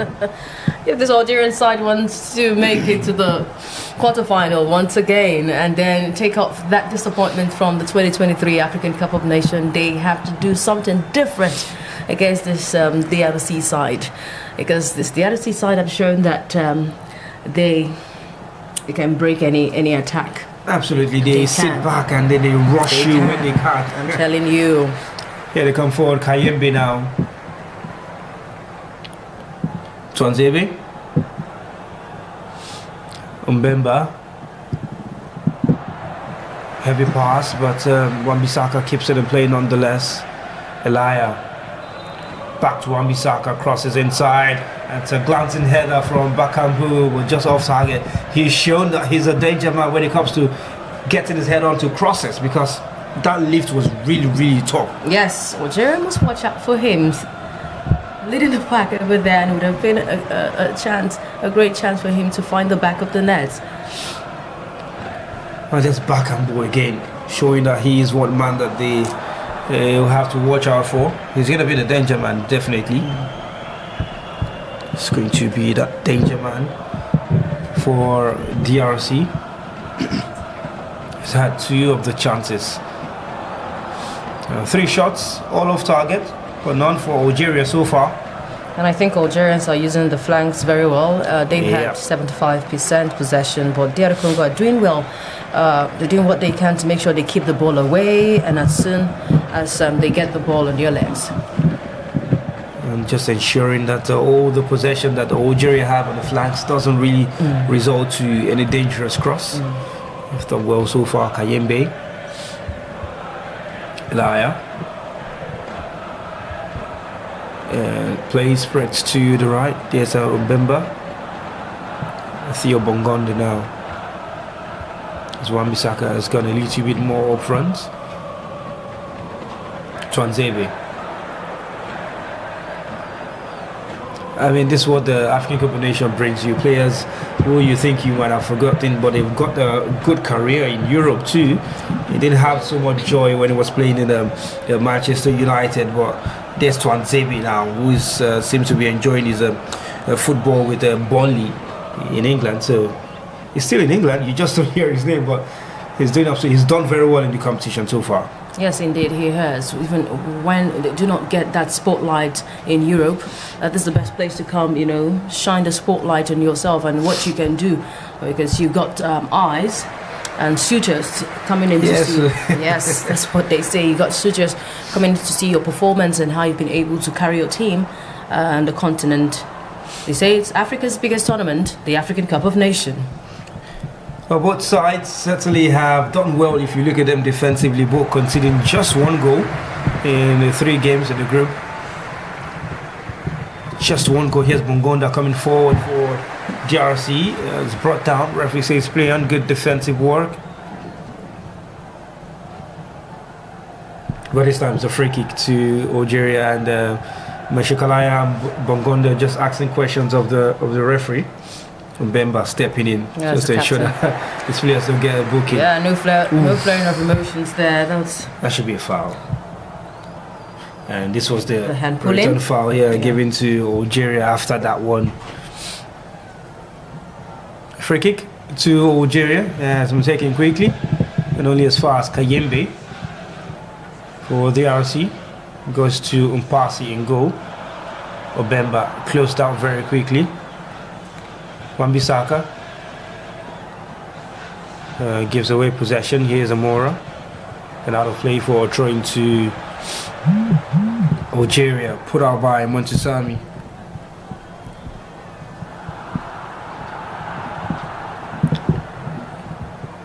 Well, the game has not given us too much highlights and too much points to note, but that's the fact that DRC can hurt you when they get the opportunity. And they're still looking for that opportunity, you can see. Yeah, they're playing all the football in their half, but whenever they get the chance to close Algeria, they do that with all pace and all power as well. There's a chance for Algeria. Out attacking.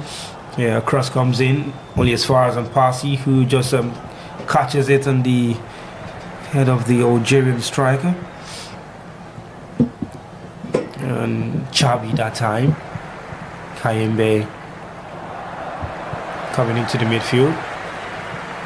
There's Noah Sadiki. Looking for that pass to find Bakambu. Not quite that time. Zidane closed down. DRC regained possession. And still in possession, Sadiki. Passing their way to the back. Mbemba calls for possession, gets it, has Bongonda to his right.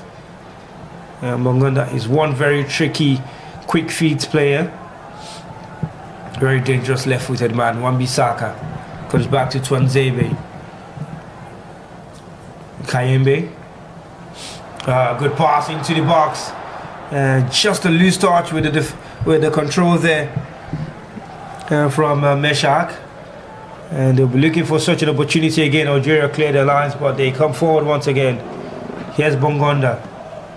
Wan-Bissaka gives away possession and the free kick as well to Algeria.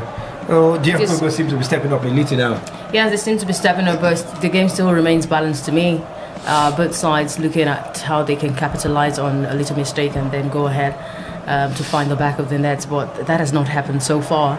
We've seen that both sides going defensively, also attacking wise, but I would say DR Congo, I'm more impressed at DR Congo, how they've been able to manage themselves in this encounter.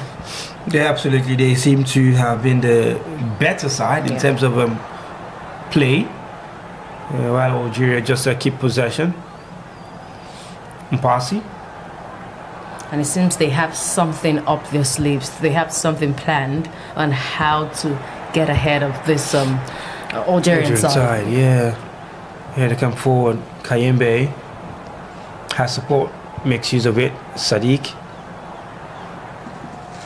just looking for that pass in behind the defense. But they get possession back again. Cross comes in. It's a glassing one.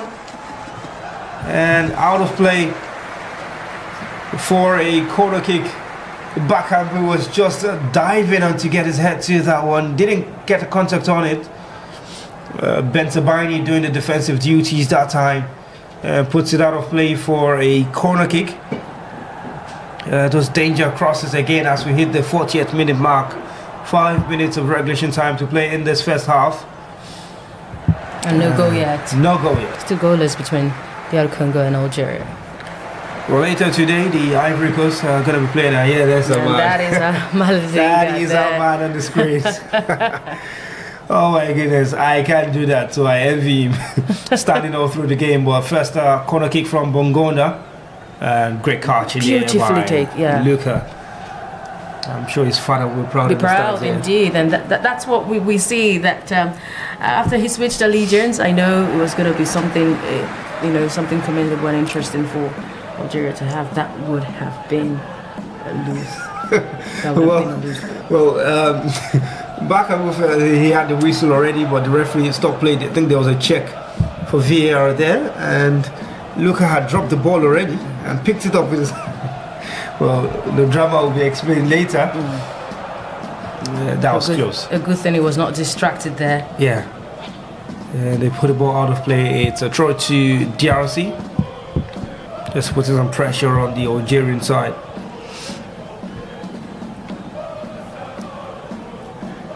Pekovic just dishing out more instruction to the Algerian lads. Bongonda scored DRC's first goal of the tournament in the opening game. That was the 1-0 win over Benin Republic. Kenneth Rose Benin. And it feels like everything we talk about here today just has something to do with Nigeria. That's sincerely. It's looking like an African Cup of Nations filled with everything that has a touch of Nigeria in it. I tried avoiding Nigeria. I wanted to see Genetro now. Here Algeria come forward. There's a chance to have a shot at goal. Drag the effort wide. Wasn't on target, but yeah, that's a positive one for them. Yeah, that was an effort made by Algeria.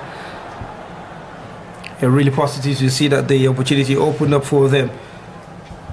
It came off the boot of Belgali that time. And just off target, they'll be hoping for another one.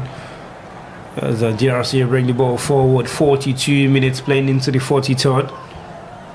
No goals yet in this game. Here's Mbemba, who enjoys his football in France with Lille.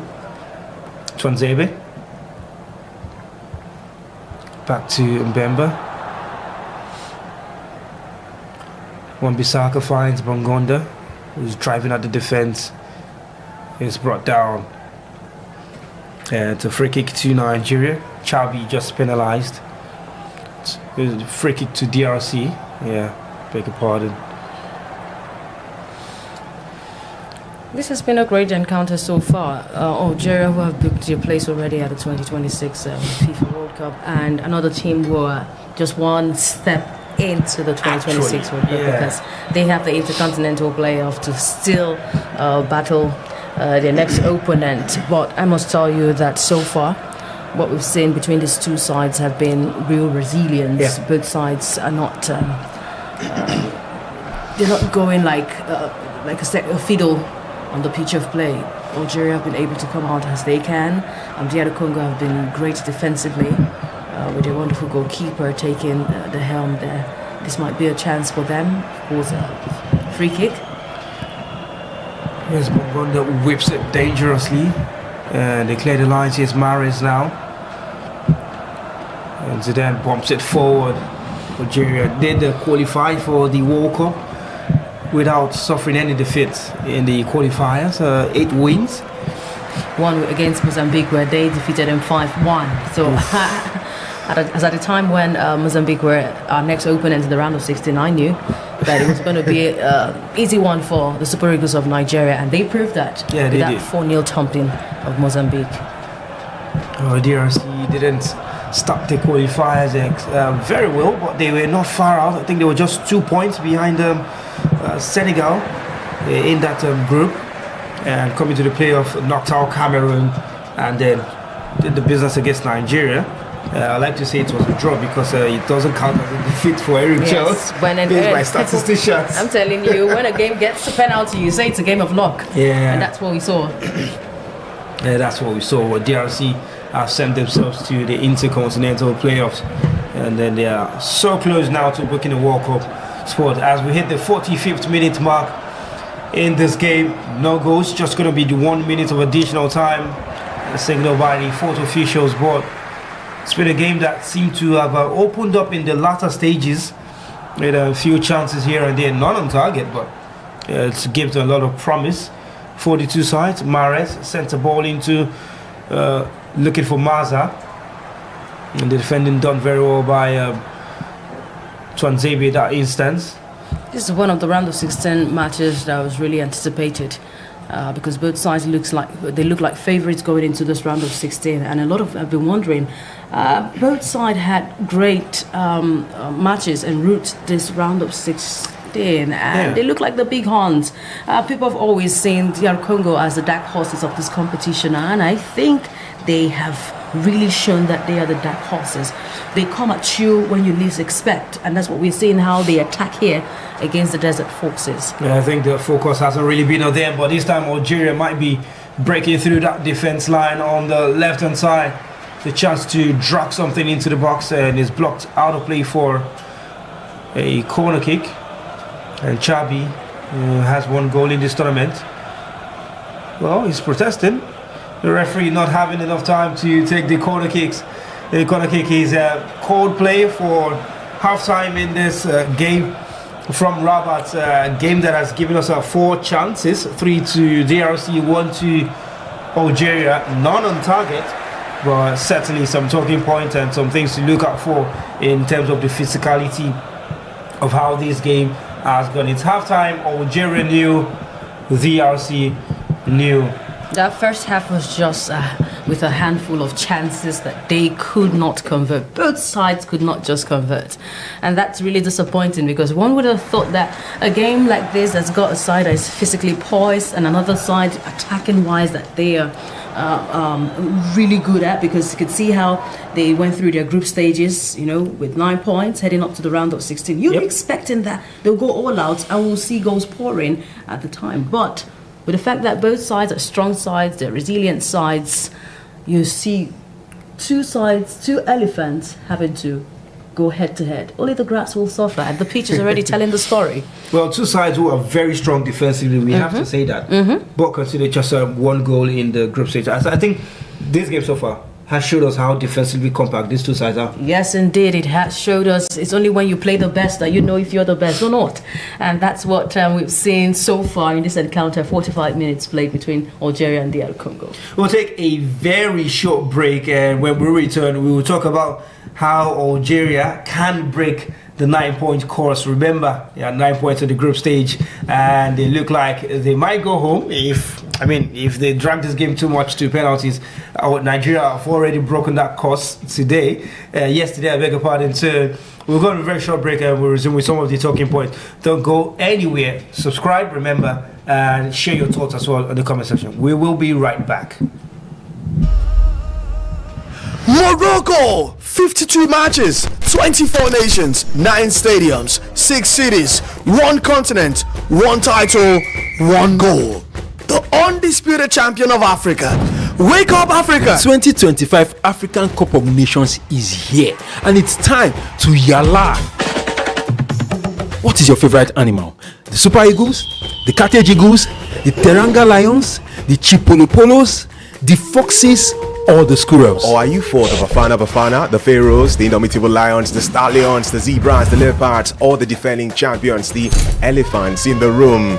Well, whatever you are, it's time to rep your nation, make the loudest noise, and dirty your December with the best of football that the African continent has got to offer.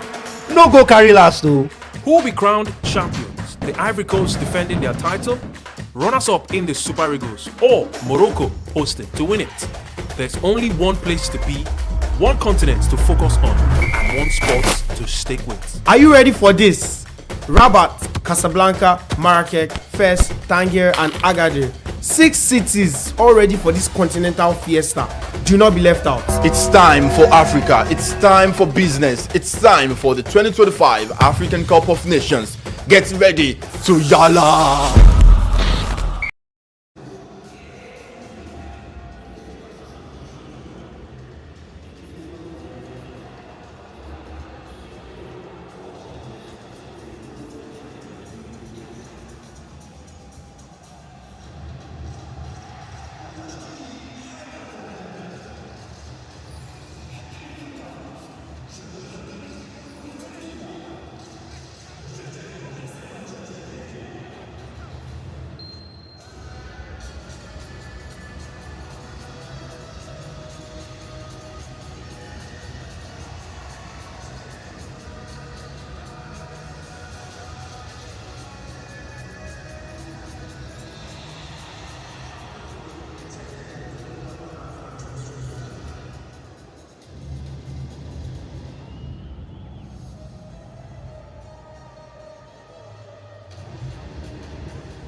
Thé sans sucre. Ok.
Ouais.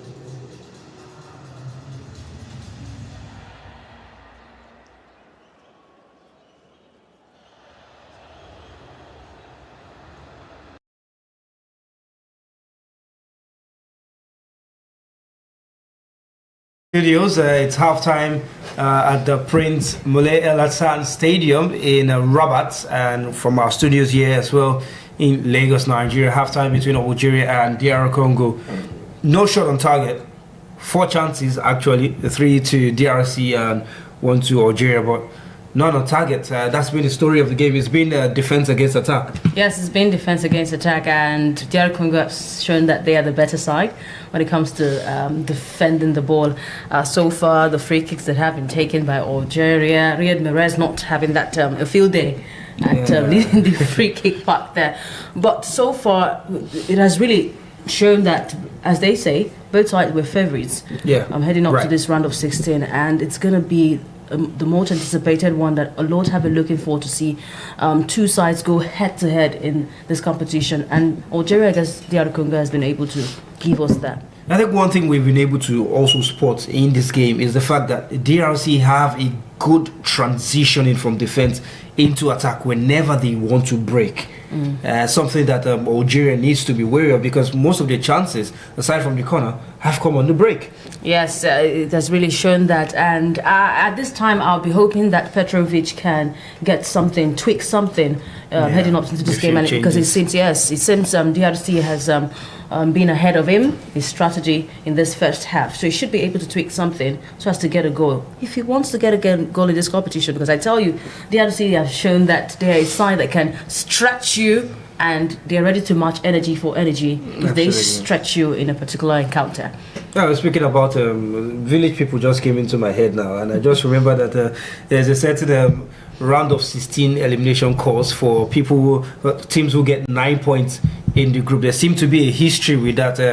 I think we'll have that graphics up on the screen. Yeah, somehow that's Egypt in 2019. 9 points in the group stage, knocked out in the round of 16. Nigeria, we remember that one. And then Tunisia knocking us out in the round of 16, even after a very perfect run in the group stage. But this year is different, I tell you. Yes, we've been able to break that curse there. Yes, round of 16 done and dusted. You can see that at our thumping of Mozambique. So we have our sights on something bigger and better. We've broken that jinx already. Nigeria have, but Algeria haven't. They're the 2 teams. They're yet to do that now. We're waiting to see. We just look at it now. I don't know some of these stats. The teams don't actually know. Maybe until you bring it to them in the press conference or something like that. Because something like that exists. But we that know now. Are we sure that Algeria are going to be able to break this one now? Fans do not care, and I really also am indifferent about if Algeria will be able to break this one, because a lot have been trying to pick out who Nigeria's next opponent will be. Favorable opponent, I'll tell you, because they say we have a score to settle with DRC after that continental playoffs there. We need to prove to them that we have what it takes. We should have been. Yes, we're just sleeping, but now we are awake. And remember 2019, that disappointment in the hands of Algeria. So maybe we have score to settle between both sides. At this time, we do not care if Algeria are ready to break that curse there, or the curse lives with them. I mean, whichever one they choose, that's their problem. Everybody fight your battles, they come and meet us. That's what Nigerians will be saying. And whoever the opponent will be, I'm sure Nigeria would be happy. But this encounter so far, I'm hoping that Eric Schell and his team are watching this at the moment to see. I think they would. Yeah, what tactics, what particular strategy will be going up against whoever would win this encounter at the end of the day. We'll be looking at the road to the final as well. The quarterfinals are almost completely decided. Yes. I think it's just this game and the next game that is left. You know, we already know that the winner of this game faces Nigeria. And Cameroon already sent South Africa back to and now they have the host nation to face. That would be a very dicey one. I'm telling you, I'm looking out for that, because there are talks around the referee going in favor of Morocco being the host nation, but I tell you, Cameroon are coming with their kind of physicality into this quarterfinal phase with Morocco. So if they are caught napping, if they sleep on this one, Cameroon will have they'll feast on them and have a better day. Absolutely. Cameroon have very, very young players who seem to be very hungry to play this time around. And that means they have something to prove, especially against the host nation. The stadium is going to be full. For a team that had a lot of tantrums in the back room, heading up to this competition, they want to prove that they can thrive even when the house is on fire. They've been able to prove that so far. Look at them in the quarterfinal, and now they have to face the host nation. And I'm sure they will go in for a fight. It will be for a fight. A competition that their own confederation president has enjoyed very well in Samuel Eto'o, you know. And that has also given Pagu a little bit of solace. A lot did not believe in him when he took over the team, taking over from McBreeze, and now he's handling a team that was really decapitated, a team that was full of chaos. He was talking about bringing discipline back to the team, and he's been able to prove that, taking them to the quarterfinal of this competition. Can he do a semi-final with them? That's a big question. Remember, they are without important players, as we put it in quote. Actually, yes, important players. Yes, and they're in the quarterfinal without those important players. Absolutely fantastic performance. Mali and Senegal. Mali taking Tunisia out, 1-1 draw, and then winning on penalties, and then Senegal getting better of Sudan. Senegal. That's what I call them. Senegal. We need to watch out for them. They seem to be a team that's ready to dominate Africa once again. Yeah. But one thing about this Senegalese team is if they snooze, they would lose. I think they've not hit top tier in the competition. And Mali himself has. I think they've had a great path, or a favorable path into this competition. But Mali would be a good test for Senegal. Absolutely. Mali don't score too many goals. I'm telling you, and they're a team you do not want to joke with. Well, Egypt will be the last of the quarterfinal appearance, and they face the winner between the defending champions and Burkina Faso, who somehow always find a way to get themselves into the mix of quarterfinals and semi-finals in the African Cup of Nations recently. I'm telling you, Sam, you need to watch out for that Cote d'Ivoire against Burkina Faso match. Just like we are looking out for Algeria and DR Congo, that's another feisty one in the 2025 African Cup of Nations, because the defending champion, they always feel like they die at a point and resurrect once again. I see them as the Tyson Fury of African football. That team. They will retire and then come back and then be bigger and better again. That's what they are doing. But in this competition so far, they've just been having a very jolly ride, moving. But I just like Mali would test Senegal in this quarterfinal, Burkina Faso and Ivory Coast, Burkina Faso will test them. Absolutely, they will test them as we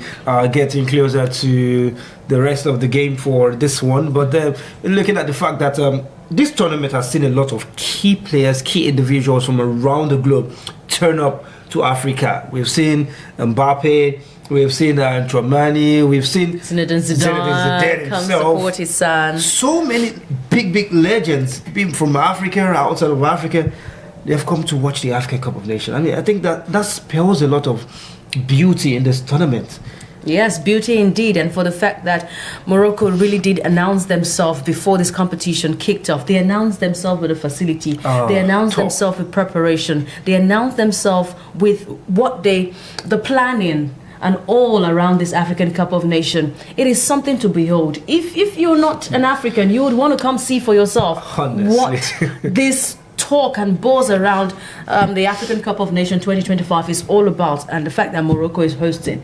United States had to send their delegation to come see how Morocco is handling security in this competition. Because they need to watch them. Morocco is going to be hosting one of the World Cup games very soon with Portugal Spain. and Spain. So,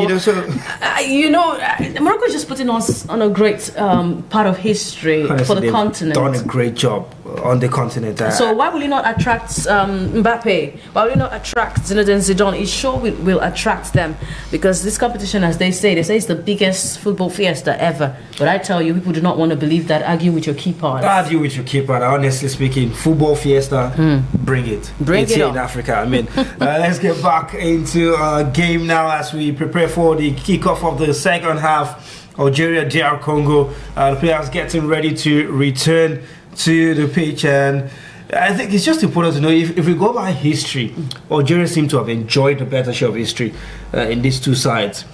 Met twice in the AFCON. Algeria have won both games last time in 26 years ago or so. But generally, 7 meetings, 3 wins, none for DR Congo. Yes, none for DR Congo. That doesn't mean that you should count them out. You shouldn't count them out totally, because if you look at their AFCON participation, DR Congo has got more numbers, around 20 over 20. That's 21 participation at the African Cup of Nations, and Algeria has just got 20. But Algeria have been champions twice, and they want to do it again this year. We're hoping that Petrovic can be that lucky man, that lucky bride, as they say, that would lead Algeria to the title this time around. Can he? That's the question. Can he do that? Oh, can he do that? The fans in green and the ones in white, blue as well. Well represented. All representing here at the stadium in Rabat. And Bakambu, who has been the danger man for DR Congo. And then the players are out on the pitch at the moment. It's going to be kicker for second half. I'm happy that someone gets the winning goal at this point in time in this half. Yeah, another chance, another time to see if we can find the back of the net. We do not care if it's Algeria or DR Congo. We just want goals in this particular encounter. Who would draw first blood? Will it be Algeria or DRC? Let's wait and see. But the truth of the matter is, we need this encounter not to go past full 90 minutes of action. Yes, I agree with you. Yes. I don't want this one to go past the full 90 minutes, please. So, second half on the way already, and a throw into the RC. Here's Wan-Bissaka. Now closer to the coaches on the touchline. He's looking for Bakambu, who lets it roll, and Bensabaini clears. Here's Wan-Bissaka again, out of play for a throw to Algeria. There's some early stages of the second half. Ryan Nuri, the Manchester City man, had a little bit of knock, but back in the competition. That's great, because that was a big boost for Algeria. One had thought that his competition here is done and dusted, but he was able to dust himself off that little illness he got. He'll be looking to get Mahrez on the ball a lot more in goal scoring position. He's got 3 goals already in the competition. He's among the top scorers. Quite a number of players who are on 3 goals now in the competition. Yes, indeed, and it's a great thing that we've got Nigerians on the list. Ademola Lookman right now. Osimhen as well. Osimhen, 3 goals. Yes, of course. There's Diaz of Morocco on 4. Yes, so there's a battle there for the top goal scorer in this competition. But so far, well, problem. A knock there for Algeria. There's a knock on the Achilles. seems to be fine. And there's just going to be a talking to just around to Motsasami. And the play resumes. Here's Algerian possession, Tuanzebe.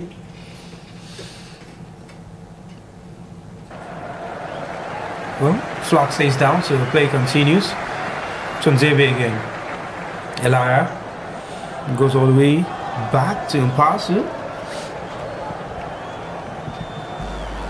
Mbemba on the right gets possession. Mbemba has been very instrumental for this team. You can see that block. Now this man seems... it seems like he's not going to be able to... there's an answer there. One experienced player from Algeria. Remember, I did tell you that they have a mix, experience and youthful energy there. This man is one of those. Ismail Benassa plays at Dinamo Zagreb.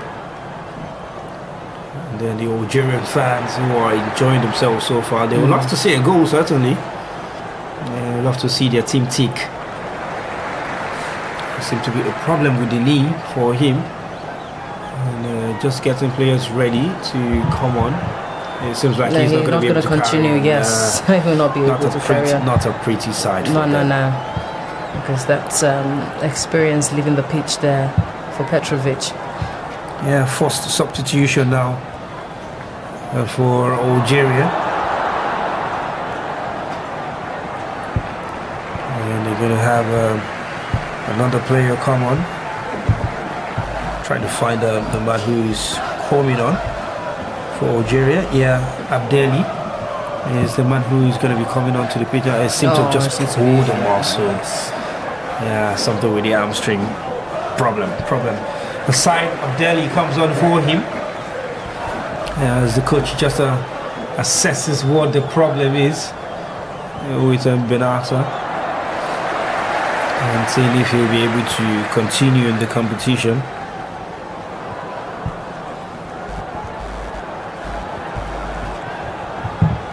Let's see if they'll still be able to exploit that the flaws. Mpasi kicks long. Elia gets ahead to it as well. Bakambu wants to get to the ball. Bongonda gets to it first. Gains possession for DRC. And DRC in possession with goalkeeper Tuanzebe, Kayembe. Good pass into the middle. Here they come forward themselves. Motsasami. Ball out wide to the right hand side. The cross comes into the box. They do it to clear the lines. Back again in possession. Pokao. Mbemba. Too heavy that pass. That time for Kayembe. It's quite surprising that both coaches made no changes heading up into the second half. It seems they're not satisfied with play or the performance of the players. It seemed they were from the first half. Yes, I was looking out for a little bit of changes, a tweak, one or two. But what are the coaches cooking at this time? You've not had any goal in sight. No changes as well. You're keeping the same crop of players. Well, same as we were for both sides, with the exception of Ismail Benassa, who was forced off to injury, replaced by Abdelli. Here's Kayembe. Begali wins a goal kick for Algeria. Remember to give us a call if you can. Let us hear your thoughts on this game, how it has gone for you. You watching? Who do you think is going to win? We've seen your polls, but what do you think is going to win? Call, share your thoughts with us from wherever you are watching and listening to our broadcast as well. Remember, the opponent from this game will face Nigeria in the quarterfinals in Marrakesh. And the numbers to call, remember, will be on your screen: +23481 3619 7658. And subscribe as well to our channels to keep on enjoying our broadcast and the rest of the content that we have for you from the African Cup of Nations. So too heavy that pass to Luka, but he does well to keep it. Bensabaini. Both goalkeepers for these teams, they have been really, upright between the sticks so far in the encounter. The first half had both of them handling the balls well. And right now we're seeing same. It's been good for the goalkeepers, not really being tested, but they've done well with the ball at their feet and reading the game. That's Kayembe. Gives away possession to Algeria. Riyad Mahrez needs support. Finds it. Cross comes into the area. It's a glance and header. Yeah, they didn't get the contact that he wanted on that one. Maza. And this time he was just looking for a free kick. Amura. The opportunity presented itself that time for Chaibi, who's got one goal in the competition so far for Algeria. Now Amora is penalized. Free kick to DRC in their own half. Amora seems frustrated because he has had a field day from the group stage, having to be the star player for Algeria so far in this competition. But against DRC, I think it's time for him to test his might to see if indeed he can go up against physically stronger sides in this competition, because if they make it to the quarterfinal, they have Nigeria, another side with physicality. You do not want to go, shoulder to shoulder with defenders. Calvin Bassey is one strong pillar that you do not want to move. So if he can get past this DR Congo side, then there's a lot to come. Which is why it's very important for these teams to get this game done in normal time. And Nigeria have had a chance to rest players in the third game of the group and even finishing this the round of 16 in the regular time. So they'll be very, very well rested. Out of play for a goal kick to Algeria. Just a little problem for Bensabaini. You shouldn't have this one as because they have Benassa out as the 2019 player of the tournament, and he's already out. Wondering. It's going to be a big problem for I them. did say before this this second half that DR Congo will stretch you, they will tire the team out. And that's what we're seeing right now. Just taking time to build themselves up. DRC throwing to DRC this time.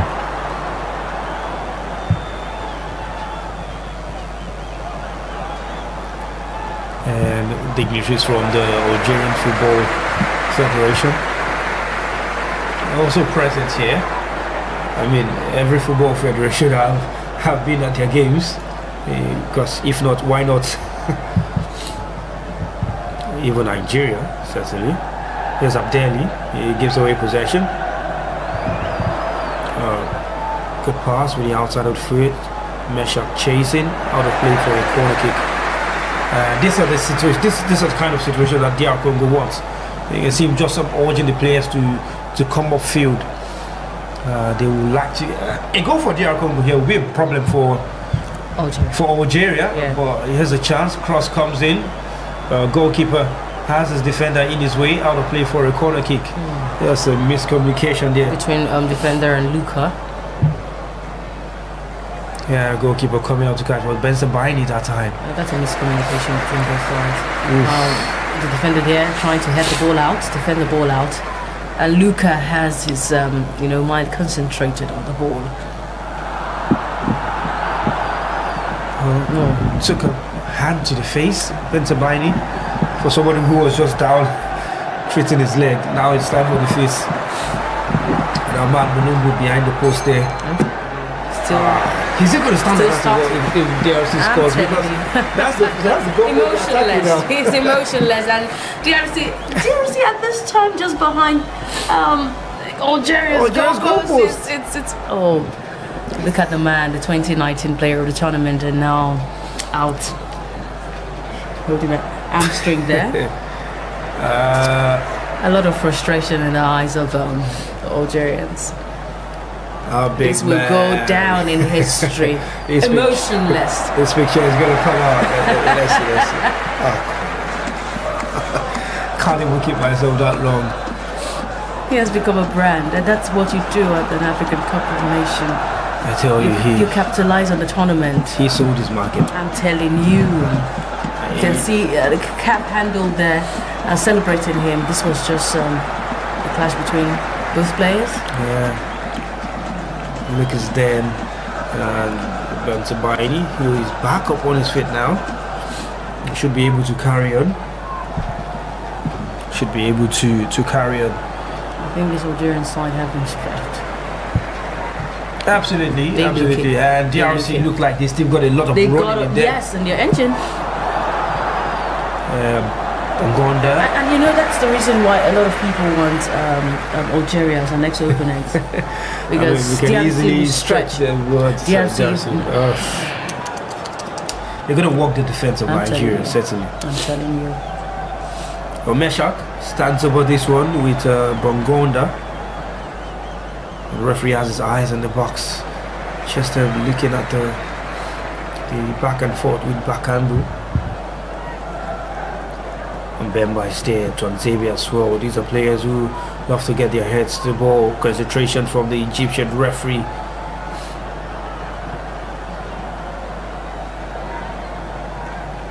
And the corner kick is taking even more time, but it's taking Bongonda crosses. Glancing header, it's a big chance! And good defending there. Getting his body in the way. It was a chance for a volley. Trying to DRC, Wan-Bissaka winning that one. That's the second corner from DRC, and they've been able to show that they could capitalize, with any opportunity being given there. And I'm hoping that this throw-in here can be a great opportunity for them to, announce themselves. But the fact that they have their supporters just behind that goal post. Yeah, watching them on. Big touch. Looking to bring it forward on a very big break. Here comes Algeria now on the left-hand side. Here's Amoura. Has support. Makes use of it. Chaibi crosses into the area. Headed out by Kayembe. And Meshak recovers possession for DRC. It's giving it away to Abdeli, who is knocked down unfairly, according to the referee. Free kick to Algeria as we hit the 60th minute mark in the game. No goals yet to report for you. With everything physical to bring to your screen. Here's Algeria now in possession. Benzabaini, who is fine now. Goes back to Ait Nouri. Algeria, almost double of the crosses that DRC have had in the game. 11 to 6. As against 6. A good cross, glancing header from Bakambu, and at that time Mbemba. It would have been a great chance for them to just convert. That defender would be that's a good. I'm telling you as well. Good block from Badouai. Yeah. That was going to be a goal for the captain. The captain who has really been very resilient, carrying his team, making 6 appearances at the African Cup of Nations, and he comes with a wealth of experience for this DRC side, and has been also the one champion in the cause. Bakambu is down at the moment right now, so the first player in DRC who is down. There's a possibility that the Stabri would have to make a substitution. He's been forced to. He had his elbow to the face. To the face there. Bakambu is definitely going to get back on. Even as there's going to be a substitution. Mbuku is going to come on for Meshak Elia. This time Meshak has worked very hard as well to support Bakambu. So at this point in time, it's the first change for DRC. Just looking to change things now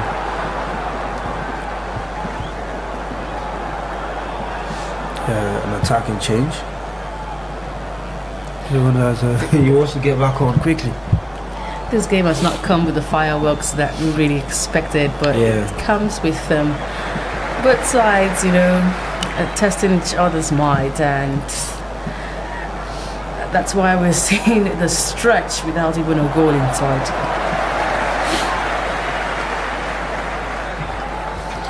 Nathaniel Mbuku in the game at the moment.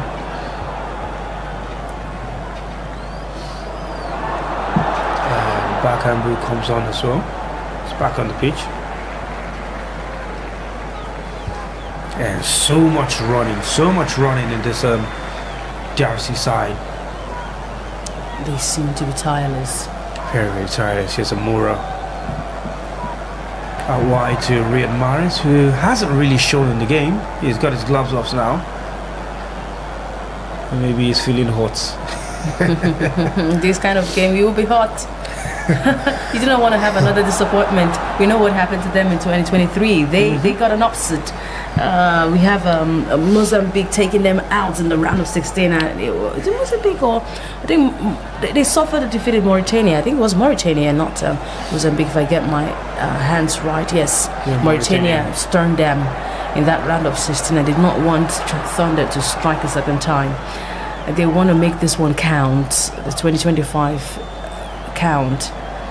Bongonda driving forward at the defenders, get past one, still going, has two on his side, and they do well to dispossessing and with a throw-in. Good marking. He seemed to have been identified as a telling man, as a Bentibaini that time, putting pressure on him.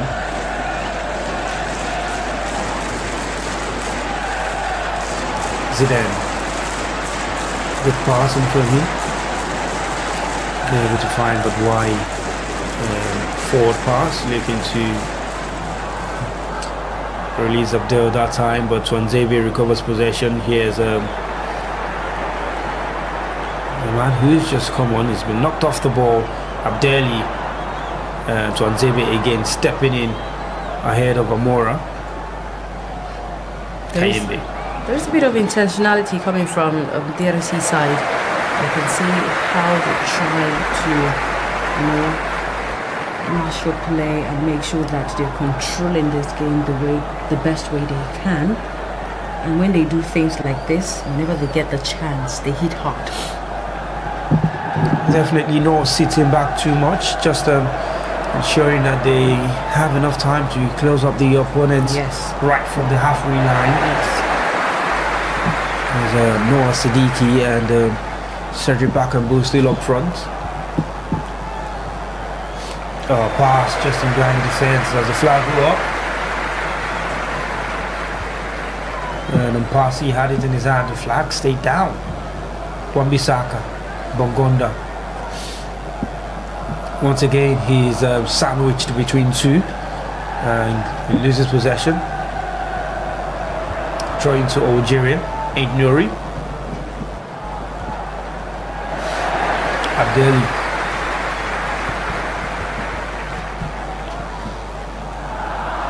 Amora to bring it forward. Oh, just waiting for that run from Chaibi. Didn't come, and out of play for a goal kick to the DRC side. Just break that chain that flew there. 65 minutes play, still waiting for something electric in this game. Maybe something to give the goalkeeper a job to do for many of the two sides, really. But they've not had field days in the field day here. Both have been really up and doing. Luca has been really up. I mean, I need somebody to test the goalkeeper. Yes, they have been up with the ball on the field, but how about the ball in the air or something? Let's get those shots in. But defensively, this has been a beautiful show from the two sides. Yes, absolutely concentrated. Indeed. A throw-in to DRC. And a free kick in a dangerous position for Algeria now. Nathaniel Mbuku just tugging on the arm of Riyad Mahrez. He just came in. this game, and right now already drawing far.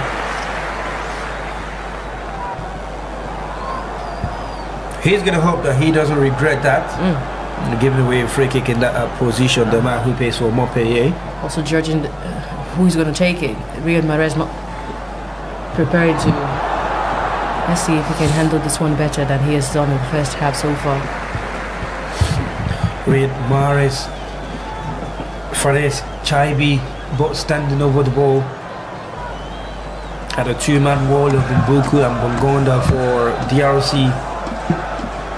Communication between Mahrez and Chaibi. Benzabaini calling for the ball in the box. There's also Abdeli who's there. Algeria so far have been enjoying possession in this second half, but the final ball is missing. Can they do this? It's Mahrez who whips it in, who goes the ref for goal himself. Just way above the goalpost. And able to get that one down as quickly as possible. Well calculated there.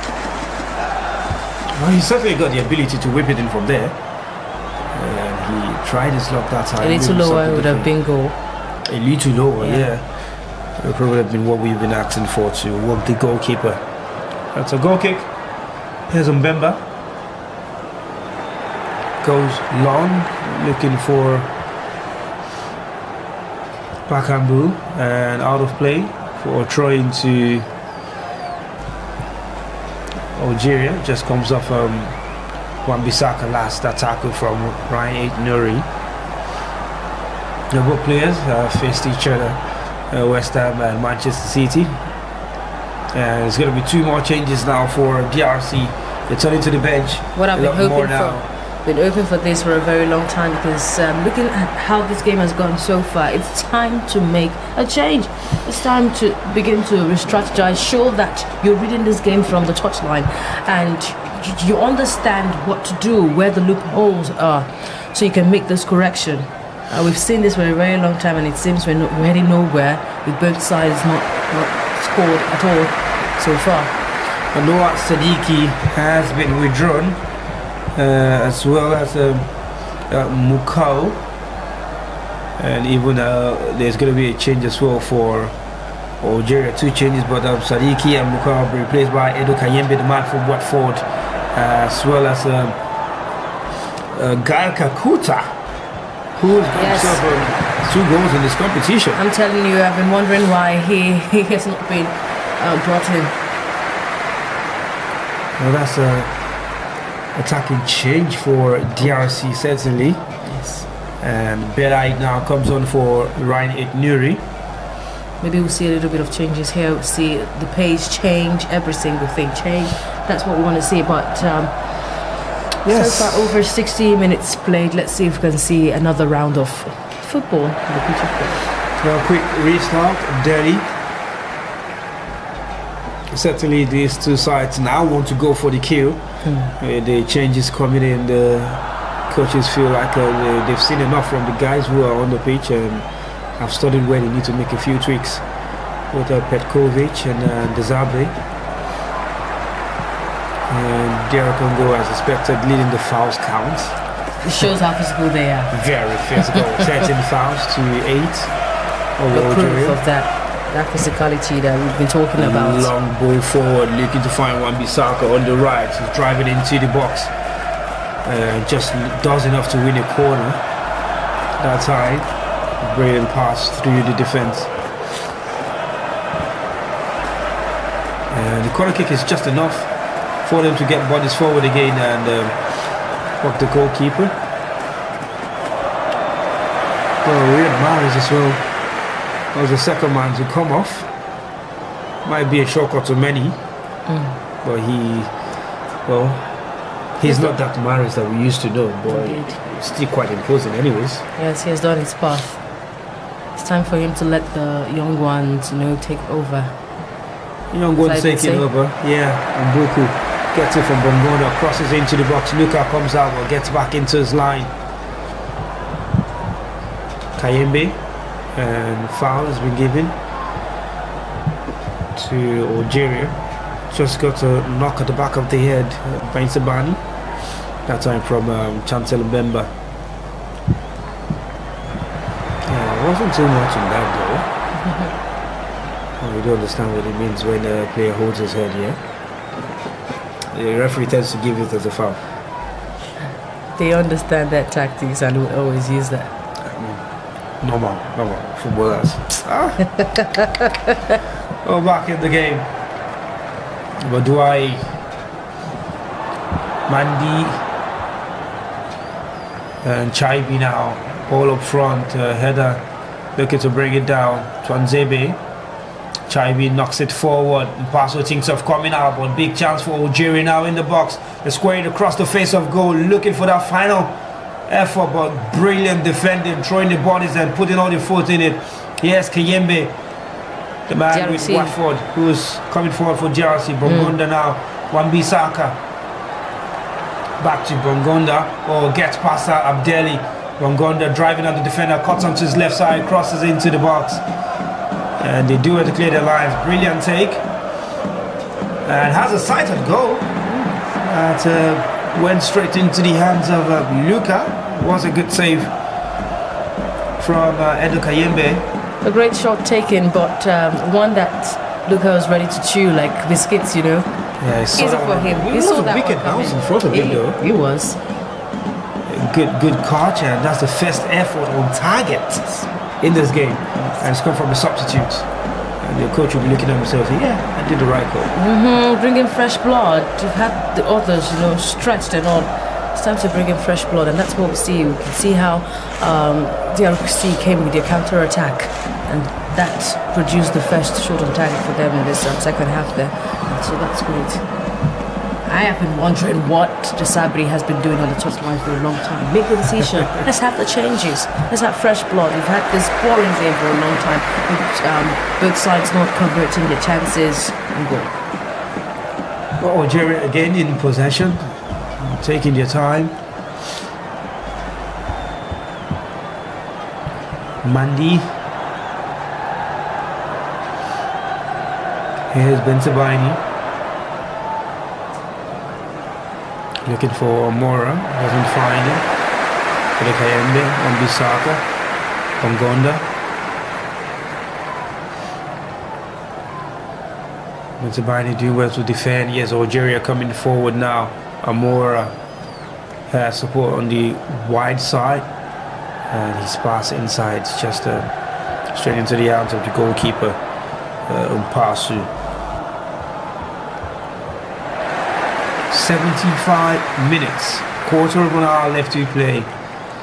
It's looking like it's going to go into extra times, and that is DRC territory. Forte.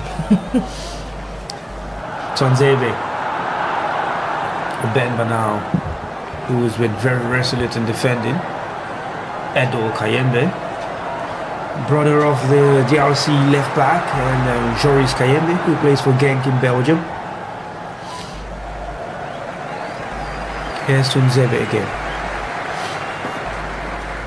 Well, having to take out Riyad Mahrez and Nori from this encounter by Petrovic, those are big calls being made. Yeah, really big calls. Big calls, and I'm hoping that he will not pay for making that decision. It just reduces the quality on the right hand side. I mean, both of them play on the side.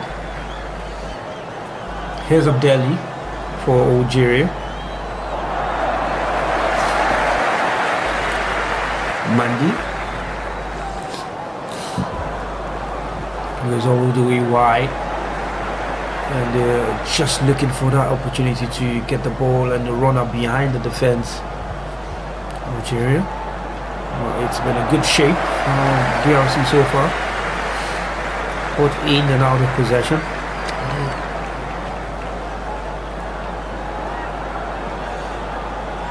Floats it to the left hand side. Finds Bensabaini.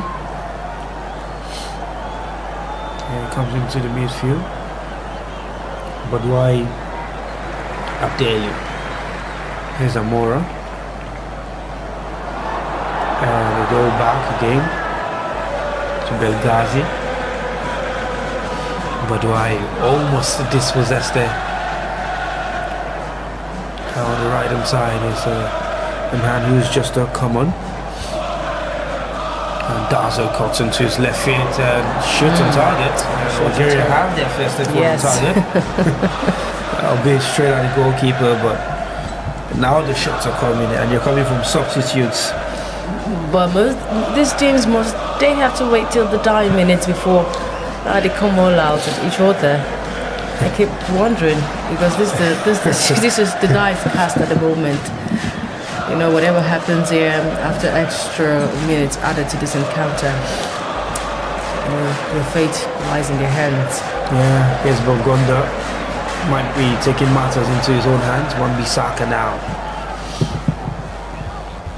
Just delays the pass a little too long, and Bogonda is bundled off the ball by Bentabani. Now they bring it forward. Amura driving at Chancel. Mbemba gets past him. Doesn't have support by himself. Straight into the hands of the goalkeeper. Straight into the hands of the goalkeeper, who read that one very well. Well placed also. Yeah, absolutely. Considering the runs. But the game seems to be opening up a little bit more now. Yes, it is. That's more like it. I did say, do they have to wait till the later part of the encounter? Do they have to wait before they turn out? I think that effort just shows how and a little bit of changes been made by the coaches. They've been able to prove that yes, they also have been watching this game so far from the first half into the second half, because we see that the changes they are really making, closing the gaps where we saw a little bit of gaps from the first half of this encounter. DRC there, and also Algeria. That big decision being made by Petrovic to take out Mahrez and then Nori has really paid off. I can see that on the pitch of play right now. Yeah. Musa on that right hand side has been a little bit more direct than and that's fresh Mahrez. blood coming in. Yeah. But why shoved off the ball? They want a free kick. They're not going to get it. Kayembe, Twanzebe, great play now from the back.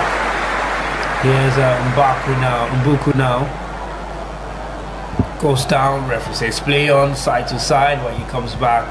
And gives a free kick to DRC as we get into the final 10 minutes of a game that is final 10 minutes where, emotions are already running high there. Players' tempers be flaring because each team wants it right now. It depends on who wants it more. Yeah, absolutely. Who's going to take the chances as well? Taking chances is definitely very, very important. Here's Joyce Kayembe, the gank man. Starts shot.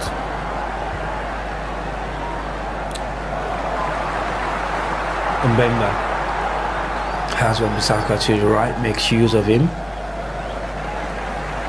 Forced to go back. Mbemba again.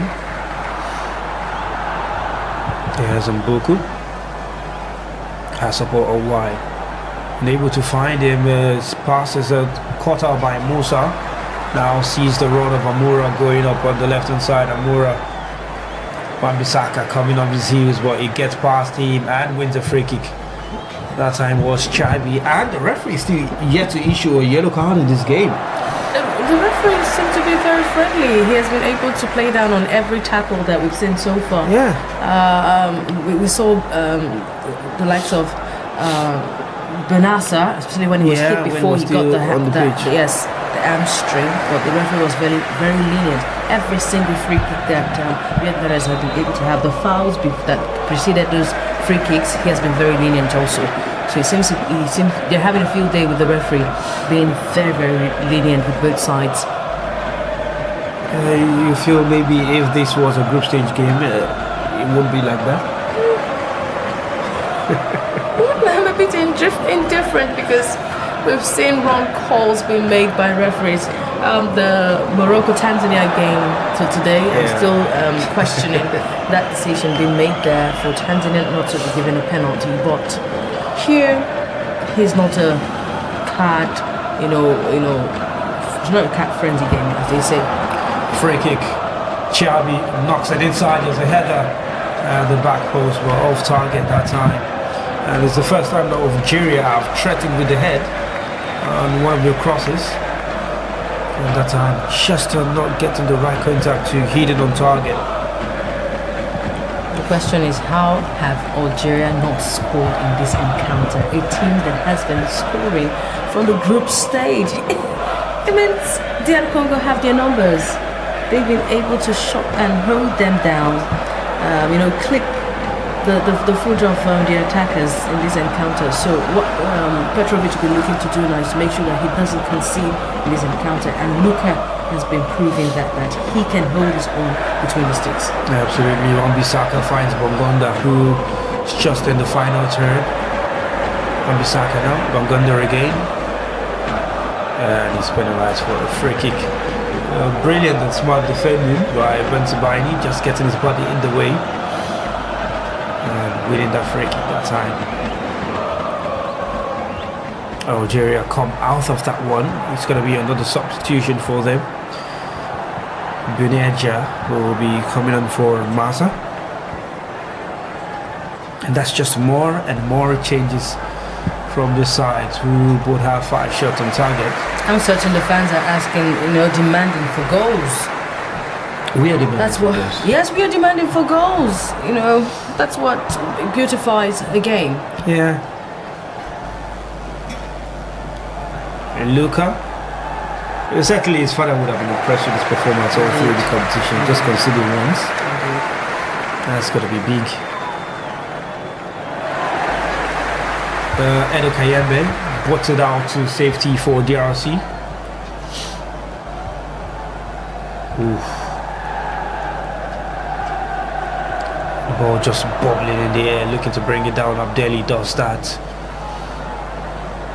Amura waiting for possession, gets it. Has a runner back up front. Goes back to Benzabaini. Mandi.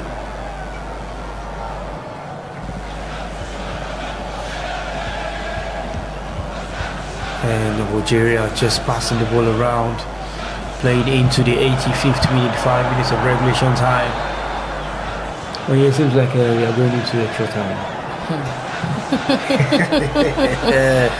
Algeria never saw this one coming, but at the time when they were going to face DR Congo, if they watched that match, if they did put their house together, dot their I's, cross the T's, coming into this encounter against DR Congo, they would have gone to check out that continental players between DR Congo and Nigeria to see how this team can stretch you, how this team can go 120 minutes without even flinching a bit, because they are good when it comes to that physical prowess.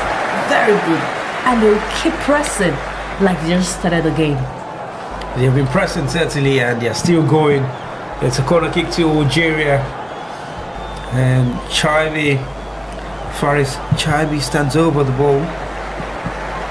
If that free kick was anything to go by, there's just to give them confidence that they also have something in the air as well. Let's see how well Algeria can do with the set piece right here. Faris Chaibi sends a cross into the area, and Passer gets a hand to it, falls kindly for a man at the back post, getting bodies in the way, but still there. Musa, goalkeeper, makes a big save on Passy, and Algeria DRC want to break very quickly. Here's a Kayembe, Joris, and out of play for a Troy. Wow, what a moment that was for Algeria. They had big moments there. They would have taken that one, but the DRC goalkeeper says, not today, not on my watch. And we've seen how very prolific he has been there between the sticks, and that has saved DRC this late minute caller here. So great, went back to his position and was able to make that save with his body shot there, taken out. Yeah, got a hand to the cross, just not the right direction he wanted. Substitute Musa. In a fantastic snapshot. The goalkeeper just getting his body in the way. Fistin Mayele will come in now. More changes. Yes, let's see the changes. Cedric Bakambu has done enough in the game. He's been really good running at the defense of Algeria. It's time to see fresh legs in this encounter. Fresh legs and Fistin and Mayele. Bakambu has been really, really wonderful for this team so far. Even exiting this match, still cheering on his team members? Well, Bongonda has been withdrawn as well, and he's going to be replaced by Michael Ange Balikwisha. So that's 2 attacking changes again for the DRC, like for like, their substitutions. No one is looking to just sit back and let this game roll. Everyone wants to have an equal opportunity to win. Indeed. 87 minutes. Still no goals. Mandy is Luka.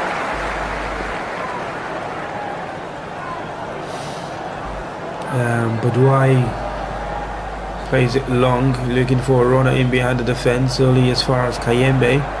Twanzebe clears. First touch for Mayele. Now it's a big chance of Mbuku coming forward on the left hand side. Crosses to the far post. Just a little too heavy, it seems, for the man who's just come on. And trying that quick break again. Balikwishi can't get onto that one. 88. Bentabari at the throw.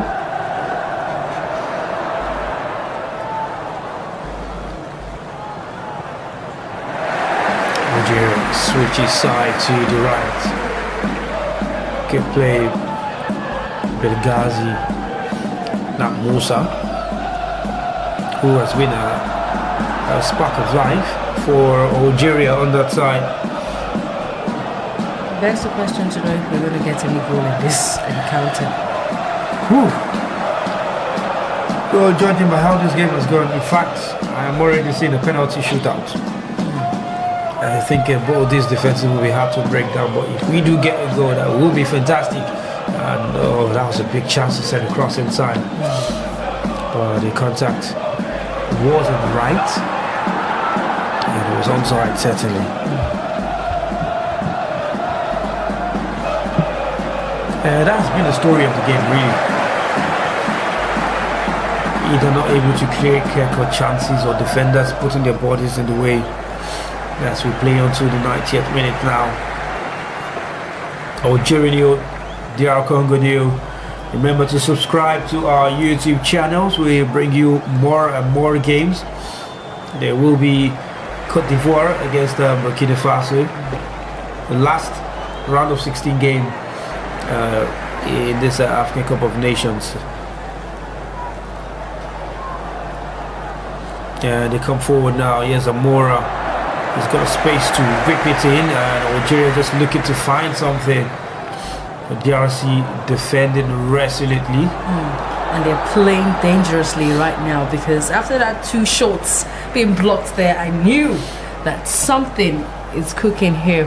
DRC, they're playing dangerously against Algeria. If Algeria can just keep their heads up and make sure they don't. Oh, brilliant cross! Distracted. Balikwisha looking for Mayele. He just needed a very slight touch. He goes on to talk the nets and say, "What's in this soap? Open up to me, come on." Come off the defender there, Mandy. So it's going to be a corner.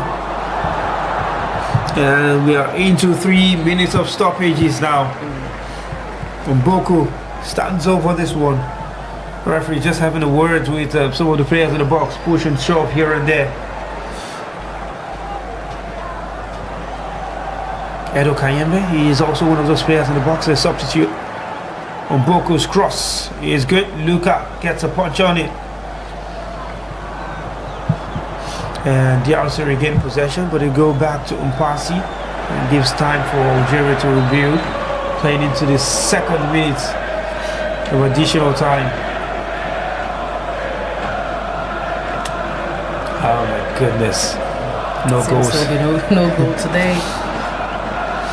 Anything can happen. Well, yeah.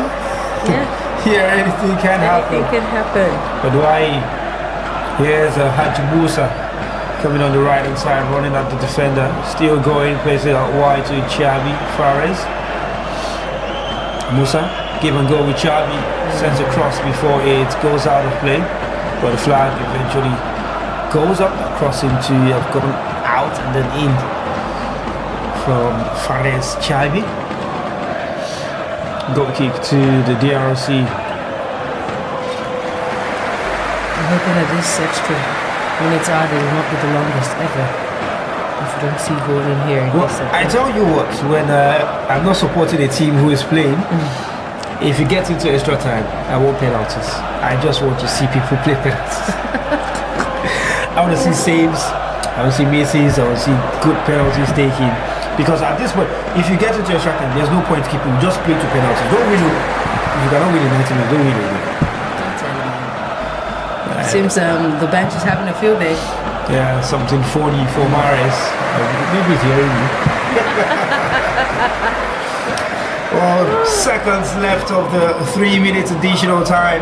Maybe one last attack for Algeria. Yes, Chaibi crosses into the box. No one's there. It was a collision between Mpasi. They must take caution. They must take caution. And referee calls it in full time. What a game we've had. End-to-end stuff defensively. Amora almost asking the question, the death. And Mpasi just dropping it in front of Twanzebe. That's miscommunication between both goalkeeper and Twanzebe there. No and problem. That would have really cost them if the goalkeeper was not. Had that one gone in, that would be massive tears for the DRC. That would have done it. Done and dusted. I think if I was a player of jersey, I would cry as well. That's that little bleep. Oh, come on. That's not a way to go. But it's full time. Algeria new, DRC new. Another time to re-strategize. What a game we had. They have very little time to do that re-strategization. But this has been a game of defensive We've been down that road before.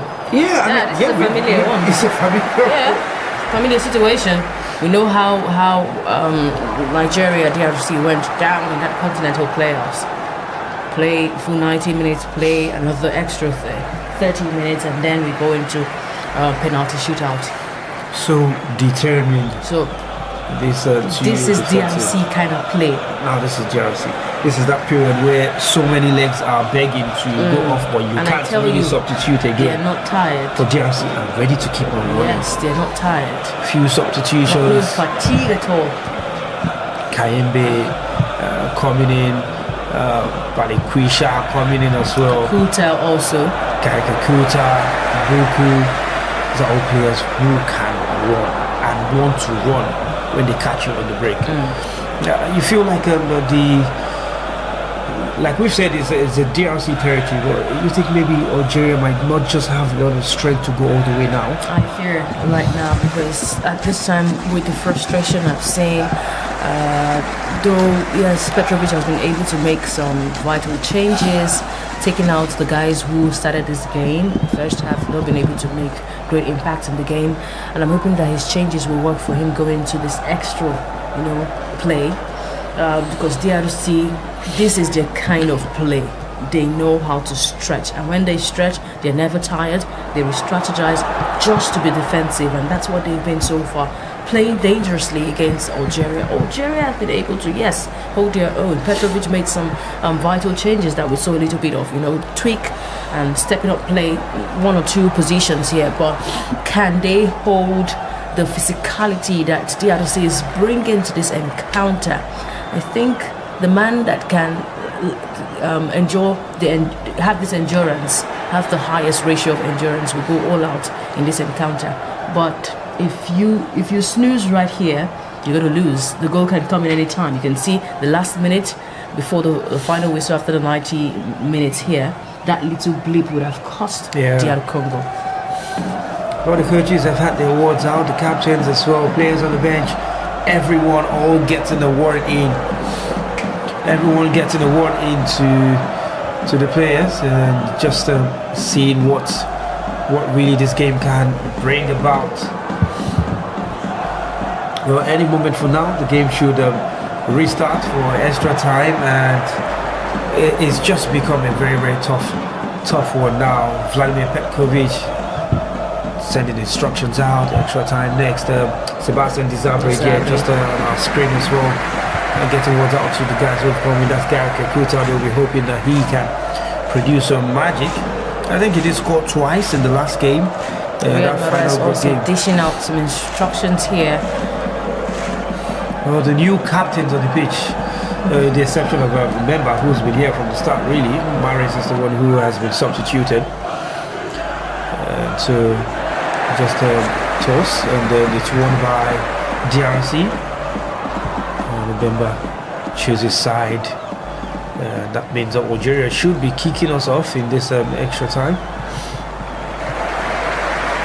Gagakuta is an old name in African football. What's he still doing? DR Congo have got players who, yes, have been in this team for the longest of time, but they're still turning up for the national sides, and they've been very, very pivotal for the national side. Without them, we can't see that transition for the new, players that are coming into the ranks. It's a mix of experience and the young ones in the team, and that has really paid off for them, especially those who switched allegiance of late to represent DR Congo in the African competition. Kakuta, 34 years old. It will seem as if he's older than that. I do know that he's not as old as the Mozambican captain, who is over 40 yesterday, and I was just wondering, you're not a goalkeeper, you're an outfield player, and you're over 42 years, as a matter of fact. Yeah, Elias Pelembe, 42 years, not a goalkeeper. You rarely see that. And he still got that foil in his tank. And he still got that foil in his tank for a midfielder. So Zinedine Zidane on the screen, obviously here to watch all of the games of his son, Luka. Well, looking ahead, whoever faces Nigeria, whoever would be the team that will go to the quarterfinal, I think being overstretched here for the round of 16 will take a toll. Yeah. I tell you, to take a toll, we'll see a lot of players coming up with hamstring injury, when you stretch that way. And that might work in favor of Nigeria if Nigeria can take advantage of the extra minutes that these guys have been able to play, looking for who would take the day here. Because we're able to finish up games easily in Nigeria and rest players. Most of the key players don't even play 90 minutes, at least for the last two games. And DRC come forward now as we have the game back on the way. Free kick. Mayele just penalized there. The foul of Mandi. It's a free kick to Algeria. Now we have 30 more minutes for these two sides to prove their mettle. Abdeli. We just need one to exact dominance, that's all. Exact dominance, get a goal. I did tell you, it'll start taking a toll. We'll see more players down. More physicality from DRC, certainly. And they're asking questions of Algeria. Because this DRC side I see right now on the screen are not going down without a fight. Just look at. So physical That's and ready what we're to gonna run. see. Tired muscles already from I'm Algeria. telling you, I did say so that you would see tired muscles. But it's not going to come from DRC, it's going to come from the person. You were right, you said that. It's not going to come from the DRC, certainly. I just hope that the Desert Foxes can go all out this 30 minutes extra. Oh, the Desert Foxes have certainly got their work cut out for them in this one. Oh, this man cannot continue. Yeah. Seems to be a problem for Amora. He's going to try and play through it. Been able to dust himself off. Okay. He seems to be fine. Here we go again. Yeah. El Ghali trying to DRC, who are fighting everything in this game.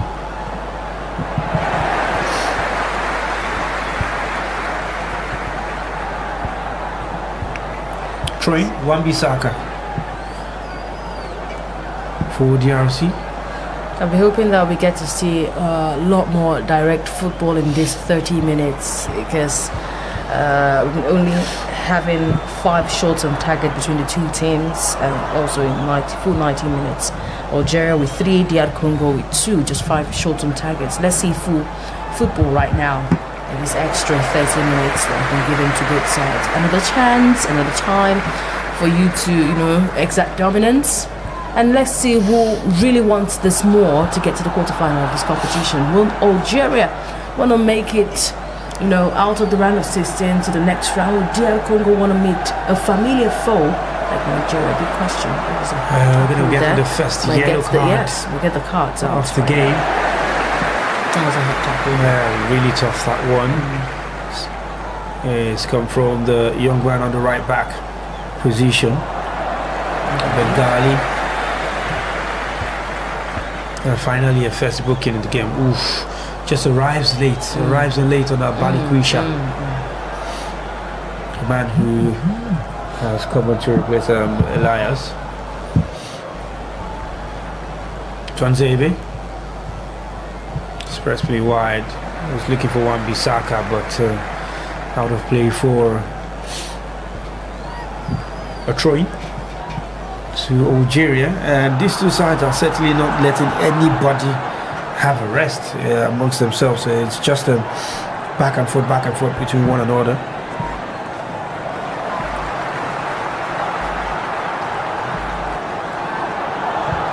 Here's Luka Zidane, Mandi, Abdelli,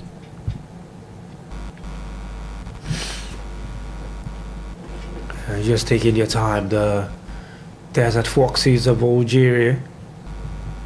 Long ball forward.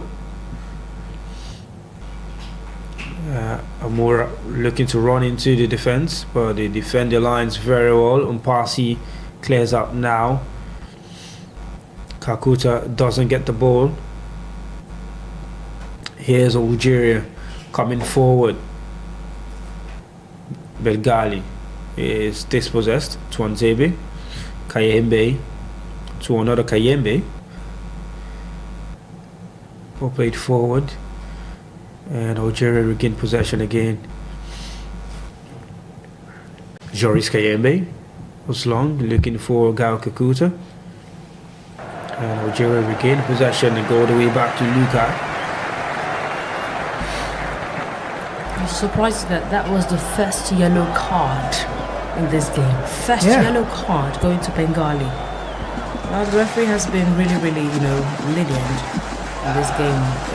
When you judge him by the tackles we've seen so far, he has just raised the first yellow card in the extra 30 minutes of action. Very lenient, certainly.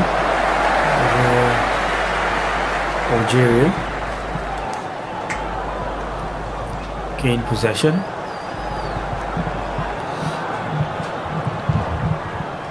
And come forward as a throw-in on the right hand side. And Badouai just looking to stay in possession. Balikwisha now. A throw-in to Algeria. And it's a very delicate position because it's the final third of the DR Congo. Here's a throw-in comes in. Turns away from his mark across. Looking to find Amoura.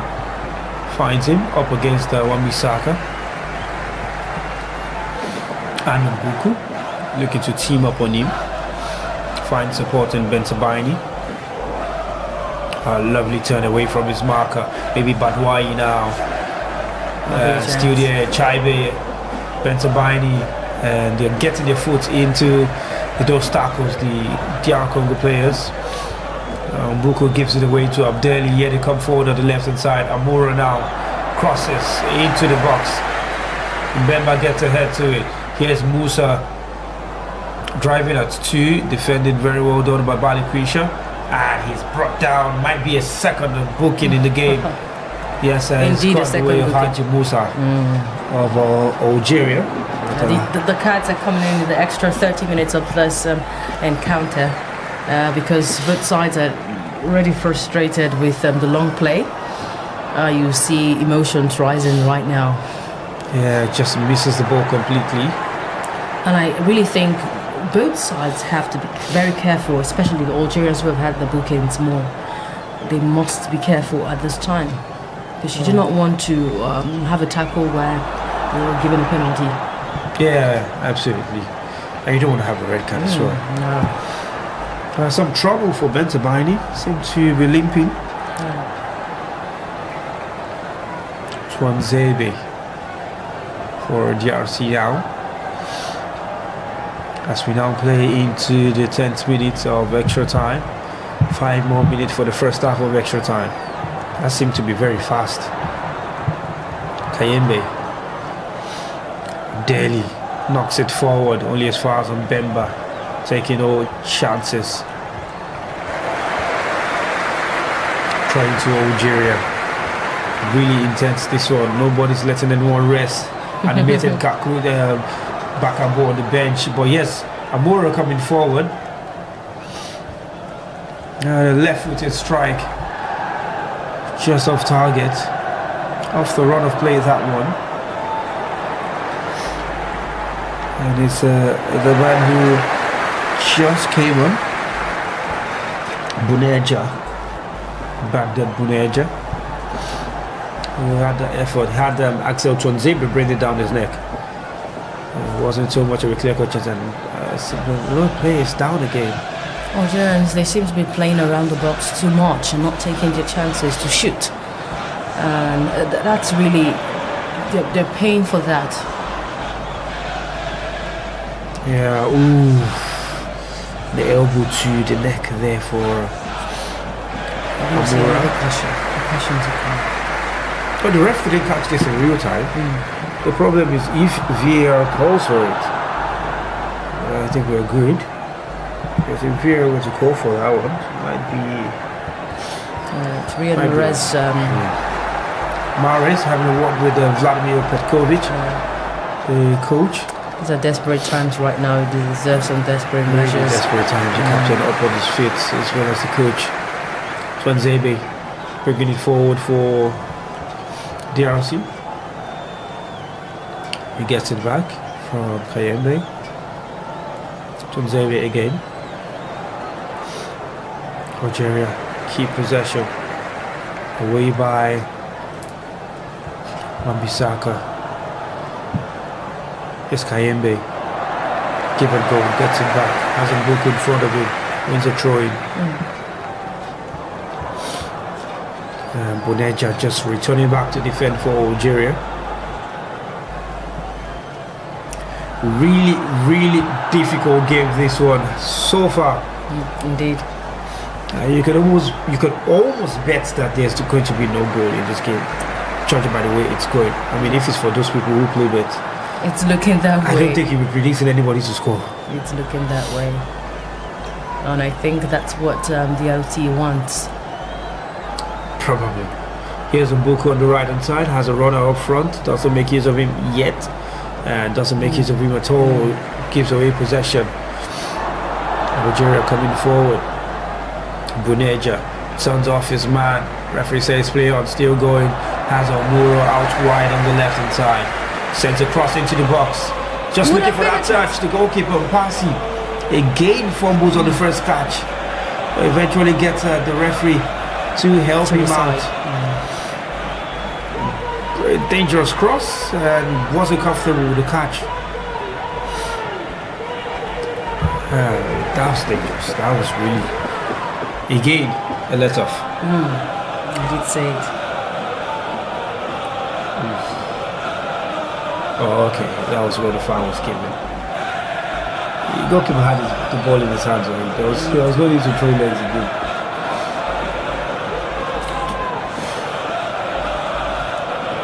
Mpasi had this one control. Yeah, he did have it under control. Such a physical game. DRC, like we know, throwing the bodies in it. 2 minutes to the end of this half. Goalkeeper receiving treatment. Somebody should give me a goal. This place is quiet. I need a goal. And that's that cross again into the box. Boneja just unable to get a foot to it. Unable to get his foot to it that time. Yeah, one of the beauties of football really is the opportunity to see an action from multiple angles and cameras. The amount of cameras that are covering a football match, a proper football match, it just helps in terms of analysis and how to break down events. Yes, you want to see every angle when you watch a game. That's the very interesting part of having to watch a game and enjoy a game. That's what it's all about. And you also want to hear the conversations on the pitch, you know? Yeah, yes, that's that feeling there. Microphones around I'm telling you. The touchline. And they're calling for a yellow card for the DRC man. I'm talking about Edo Kayembe. That was should be a booking. Should be a booking. Saw the ball just arrived very late on Amora. Had his stones on him. He gets he'll get the yellow booking. card. That's the first for him. That's 3 now in the game. That's 4. Mbemba had 1 already. Yeah, 4. So we have 4. That's a 2 apiece now. Wow. Well, at least the extra time brought out something. Yeah. The cards. Brought out the cards. Brought out the cards. Oh my goodness. And just arriving late there. Oof. And sometimes I try to wrap my head around how teams always want to bring in their best at the dying minutes, at the tail end of it. Algerian fans are already impatient, saying, come on, it's time, turn the lights on. +1. Let's see the lights on, let's see the goals coming. That can be a big motivation for them to... Well, it can be. It can be. I mean, they're not down, so certainly they have every reason to celebrate and shout and support the team at this point in time. And it's a great thing that we do not have flares. Remember that Moroccan fans will never support Algerians. No way. No way. But they have their mobile phones on. Yes, it's a good way to check. Let's see if the RC fans can also reply this gesture at the moment right now coming from the Algerian fans. We've got a size of a good number of Algerians. Everyone's hands will be on deck right now. The fans, the players, the coaches. You want a goal at least. Yeah, absolutely. I agree with you. You want something to be able to differentiate who is who here. I'm sorry, you're not getting it. I don't think so. Nah. I don't think they're getting any goal from this one. The Kayembe limping off. But he should be able to come on and see out this one, even though the first half of extra time should be done already. The 1 minute of additional time was spent treating players. So maybe this will just be the final attempt in this half before they switch sides and just get on with it for the second half of extra time. But first, Haji Musa stands over the ball. Alongside Amora, or Faris Chabi it is. Both of them just standing looking to deliver this one. A goal here will change the team talk certainly and the entire strategy. It's touch shot for Chabi and it's headed straight at Mpasi. So this is a beautiful sign of fine margins in football. Like you're drawing the line and nobody getting past the line. You know, both sides have been able to draw the line. We've seen it so far in this encounter. Yeah, just offside there, Boneja. So play will have to restart from the ground. The box of Mpasi, and referee has ended the first half of extra time. Still no goal yet. Still no goals. But yellow cards. At least something. Yeah, something in the extra 30 minutes of this encounter. Let's see what strategy will come into play right now from the coaches. Yes, Algeria, they've been more physical here right now, even though we see that it's already telling on their muscles that this stretch is going way beyond expected, but DRC, they're ready for this. They were made for this. Now we have, of course, our man, Patrice Lumumba, and he's down, his hands down. Can that be a sign? Or maybe we've just not noticed. Maybe he has his hands down at halftime and periods like that. We actually haven't noticed. We only see pictures of him during the main game. He has one of his hands up. Yeah, actually. So, I mean, someone who has been able to do it for that long, why won't he be able to finish it for another many minutes? So it's probably just something. And here's the DRC manager. The question is, what will be done differently right now? Exactly. What exactly are they even going to be saying to the players? This is the very crucial moment of this encounter, because right here, if we do not see any goal, we go into penalties, isn't it? Now, very crucial. What will be done right here? The final 15 minutes of this encounter going into before we see if we'll go into penalties or not. I'm hoping that these coaches understand. They understand what is at stake. The only thing that I see is the fact that we're going to go into penalties in this game, and it's quite important to know that that's Petkovic now, as well as Mahrez, just getting a word with the players. And of course, these players seem to want to endure and getting the little in the tank. They will have to take it through that 15 minutes. They're ready to just fight till the end. It doesn't seem like they still have more, but they're ready to fight till the end. I think they know what is in it for them in this game. So I don't think they there's don't want another disappointment after that of 2023. I don't think there's two ways about it. Algeria especially are looking to get back on the right side of the African Cup of Nations. It's been a while for them as well. And here's Umpasu, who has been decent in goal. Yes. Albeit those 2 times he looked and I think shaky. he has been tested more in this extra 30 minutes than Luka. Luka, he's been tested more. Closed out 2 shots, had a body shot over there. Yeah. And then coming into that little save from those shots made by Algeria. So let's see what the extra 15. Well, 15 minutes left to play, and here we go. Edo Kayembe is penalized for that foul on Badwai, and DRC already quickly putting bodies in front of bodies as they've done all 90 plus 15 minutes, 105 minutes so far. We're going to see high tempo football right now. Yeah, time is running up. I think we'll enjoy this late 15 minutes than any other since the beginning of this encounter.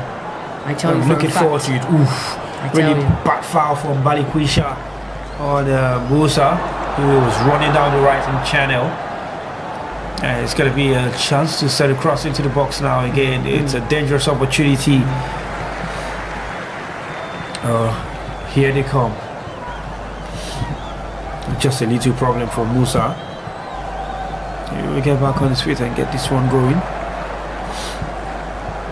So one of the fresh bloods that have been added to this Algerian team, and hoping that he can also be part of those who would go into the quarterfinal, because not tested lifting the trophy before. Hoping that he can get this one this year.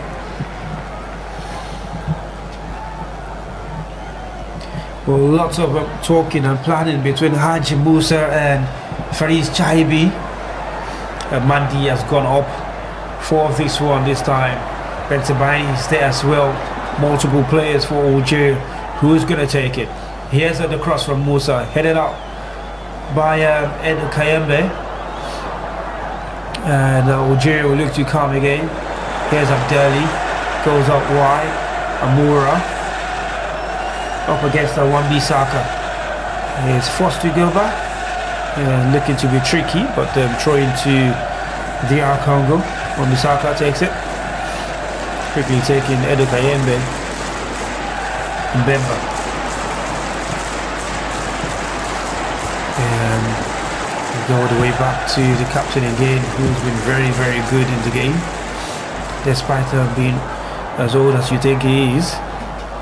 We begin to tell the coaches to prepare for penalties. I think it goes without saying at this point in time. It goes without saying. I am very, very certain that DRC are prepared for penalties already. It seems like a plug and play for them at this point in time. These are some of the players they have on the pitch as well when they played Nigeria in that playoff at this point in time. So, and he was very intentional with the substitutions he made. He knew those who could take clean penalties for the team. Just that we had a great man between the sticks who made a save. But still wasn't enough. But none tried to pally out that ball out of the pitch. No problem. Seems to be for Wan-Bissaka. Oh, okay, it isn't reserved. The man who came on in the second half. Just after giving that pass, might have felt something.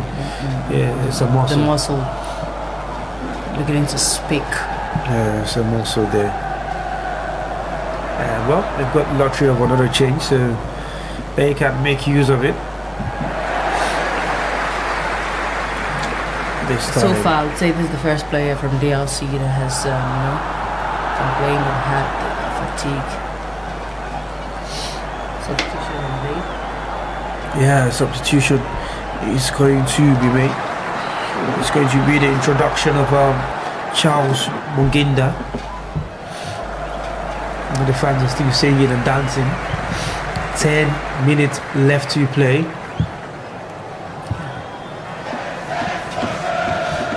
Montosami,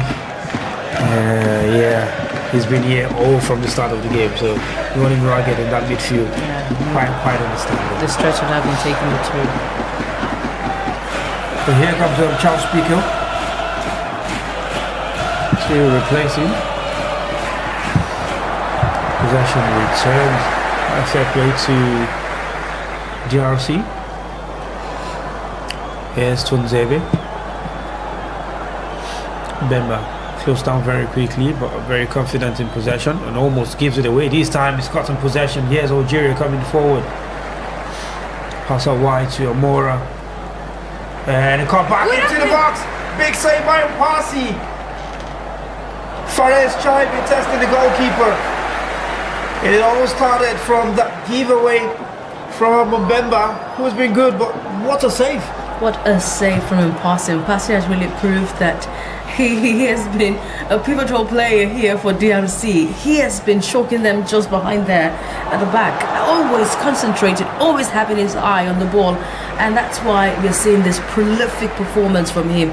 They would have considered a long time ago, but has been very vital for DRC. And he's there to make another save again. As it seems like Algeria are seemingly having joy on the left hand side now.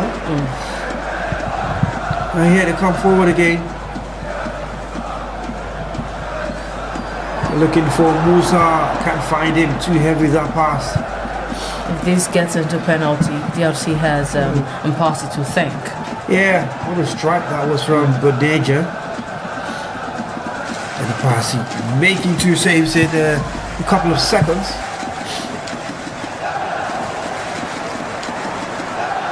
And DRC still having the lifeline. Here's Mbuku. A player from the referee. And 2 players down. Referee will stop playing now. Seemed to have been a hand to the face. That time. Really physical now. What we can see here is just tired legs, tired minds. A rabbit. Actually. And when the body gets tired like this, you begin to make fouls anyhow, really. Yeah. When you lose the ball. And the players stay down too long. Yeah, they stay down longer. And that's absolutely correct. Balbina will be coming on for Algeria. I'm hoping that Petrovic understands that whatever substitution he's making, he's also preparing for what will be penalties at the end of the day. Players who can take your penalties. Well, I believe he's had that. This very impressive performance for Mpasi here. What a save. It's the first one from Faris Chaibi. And he does well to keep that one out. Both of them out.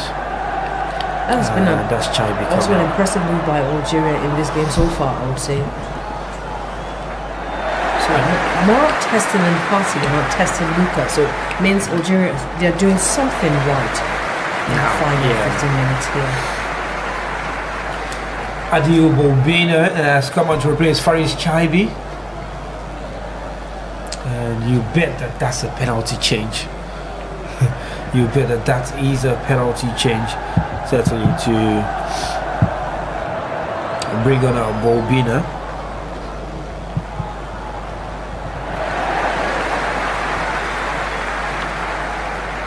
Bobina, who plays in Saudi.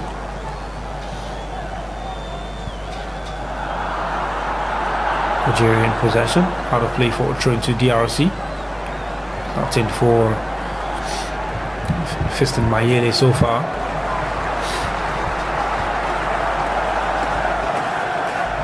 Troy. Kayembe.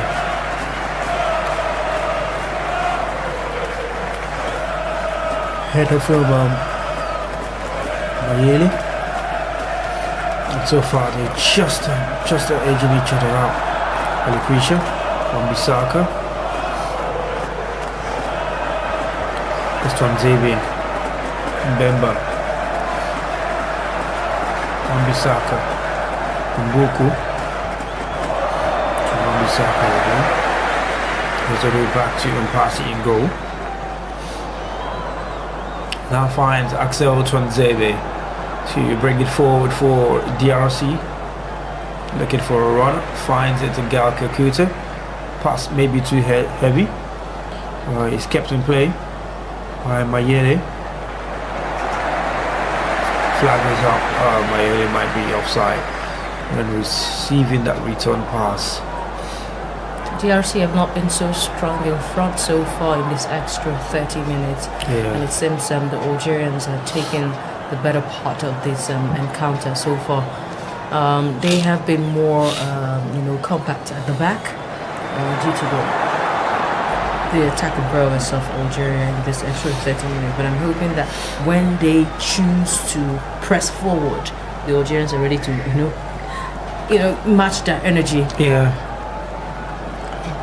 Clearly, the firepower is different now for DRC, so it's more of a case of just sticking to physicality and defending. Looking to hit them on the break when they can.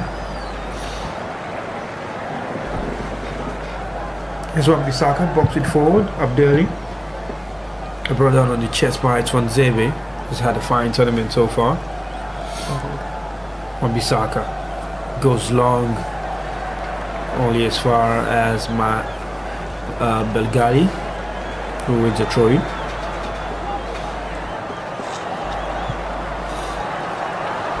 Well, less than 5 minutes left to play in this one. A whole 115 minutes so far.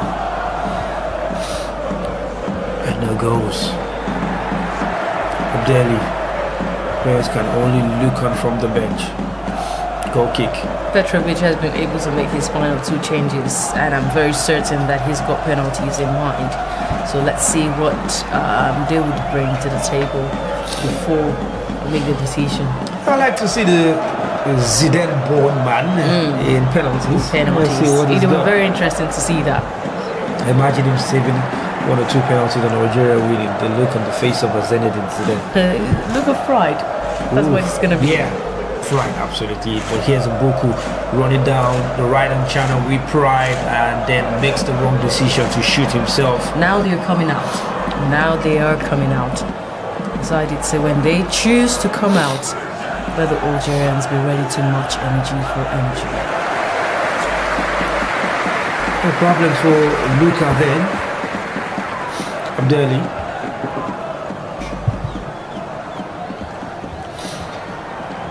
Out wide, and we go back to Belgali. Mandi wants it. Mandi gets it. Now Luka comes out to play. Belgawi. Algeria taking their time this final minutes. Mandy goes long, looking for diagonal pass, headed by Wan-Bissaka. Pass he clears.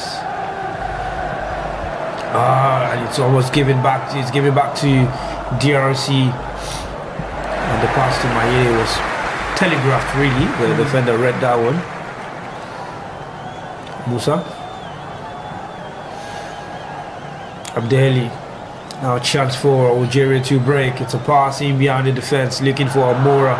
Gets it, cuts inside, shoots it, goal! What a fantastic hit!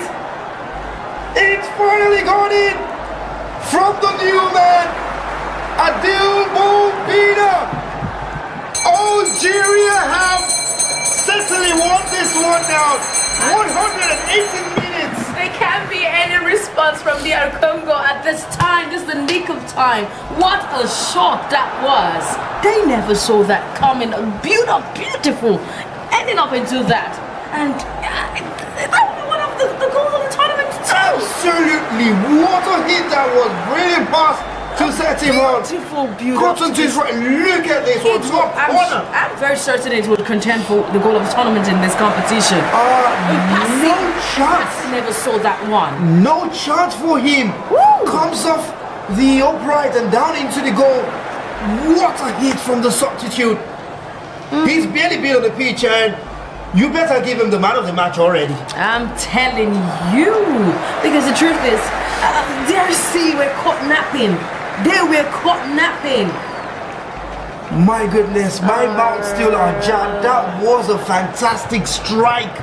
To have this goal at this time. Oh my goodness, now they want to throw everything at it. I'll be hoping that this will not demoralize DRC heading into to wrap up this one. Because what can they do at the nick of time? What can they do? Final minutes of the 120 left to play. Anything can happen in football. Yeah, it can. Anytime. It can.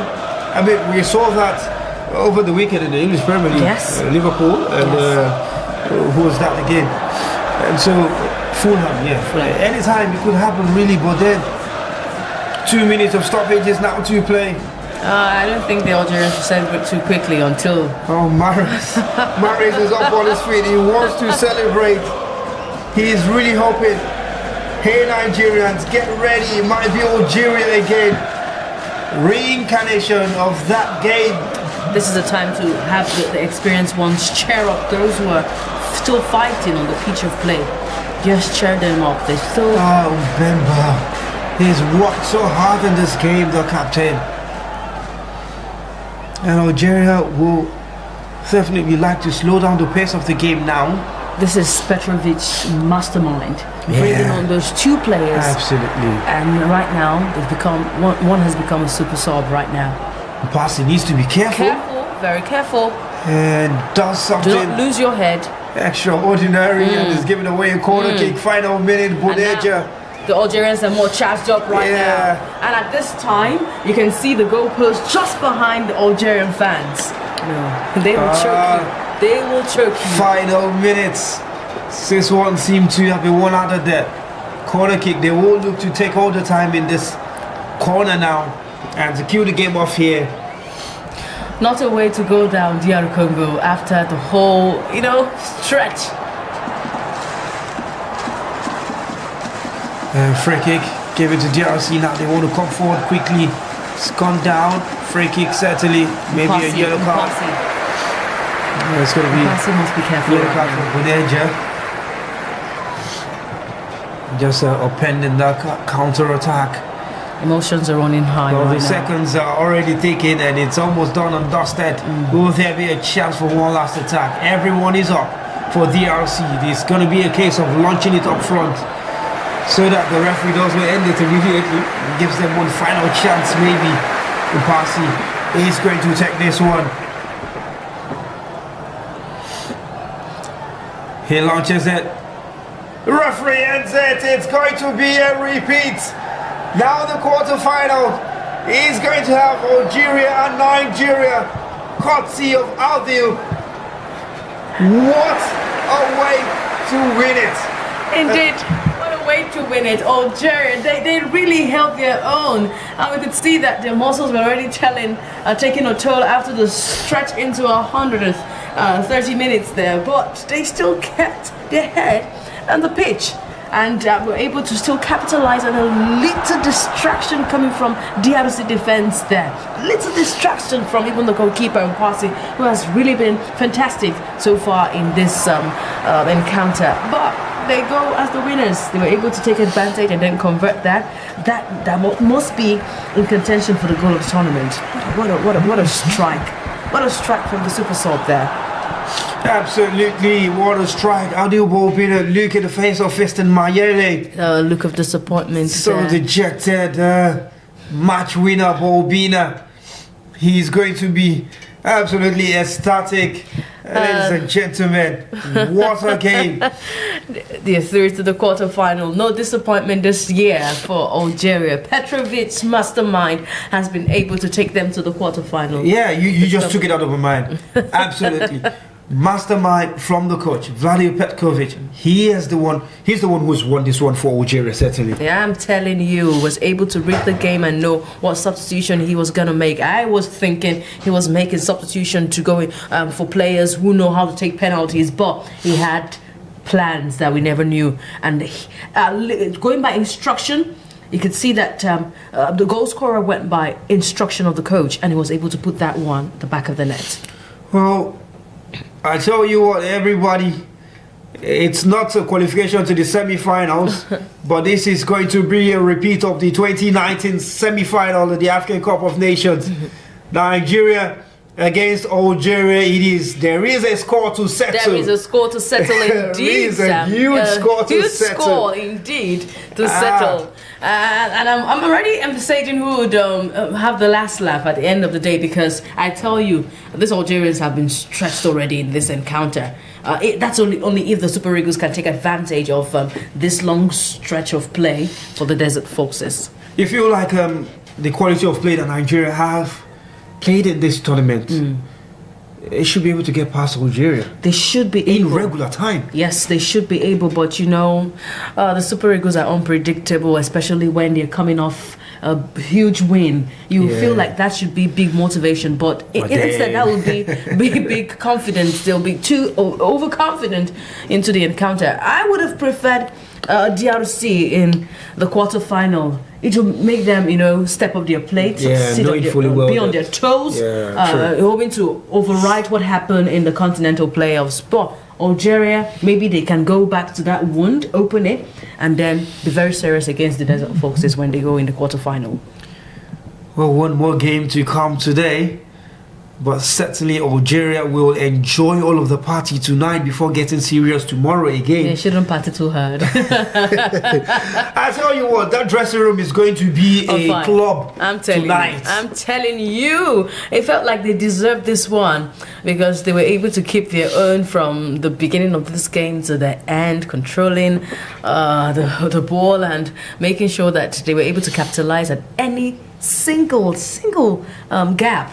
And that's what they did there. That was a strike that was going to be even the best of goalkeepers in the world. Yes, indeed. We need to spare Mpasi here. Yes, we were cutting him some slack because for the fact that he was fantastic so far, to block two shots, kept them. They would have considered a long time ago, but he was able to still control. Man the sticks, as they would say. I think he was tested even more than Luka. Way more. More than Luka, he was tested because he made some very crucial saves. But that little distraction, he wouldn't have been able to catch that one. He wouldn't have been able to save that one. That's something from the top draw, going off the underside of the crossbar. Yeah.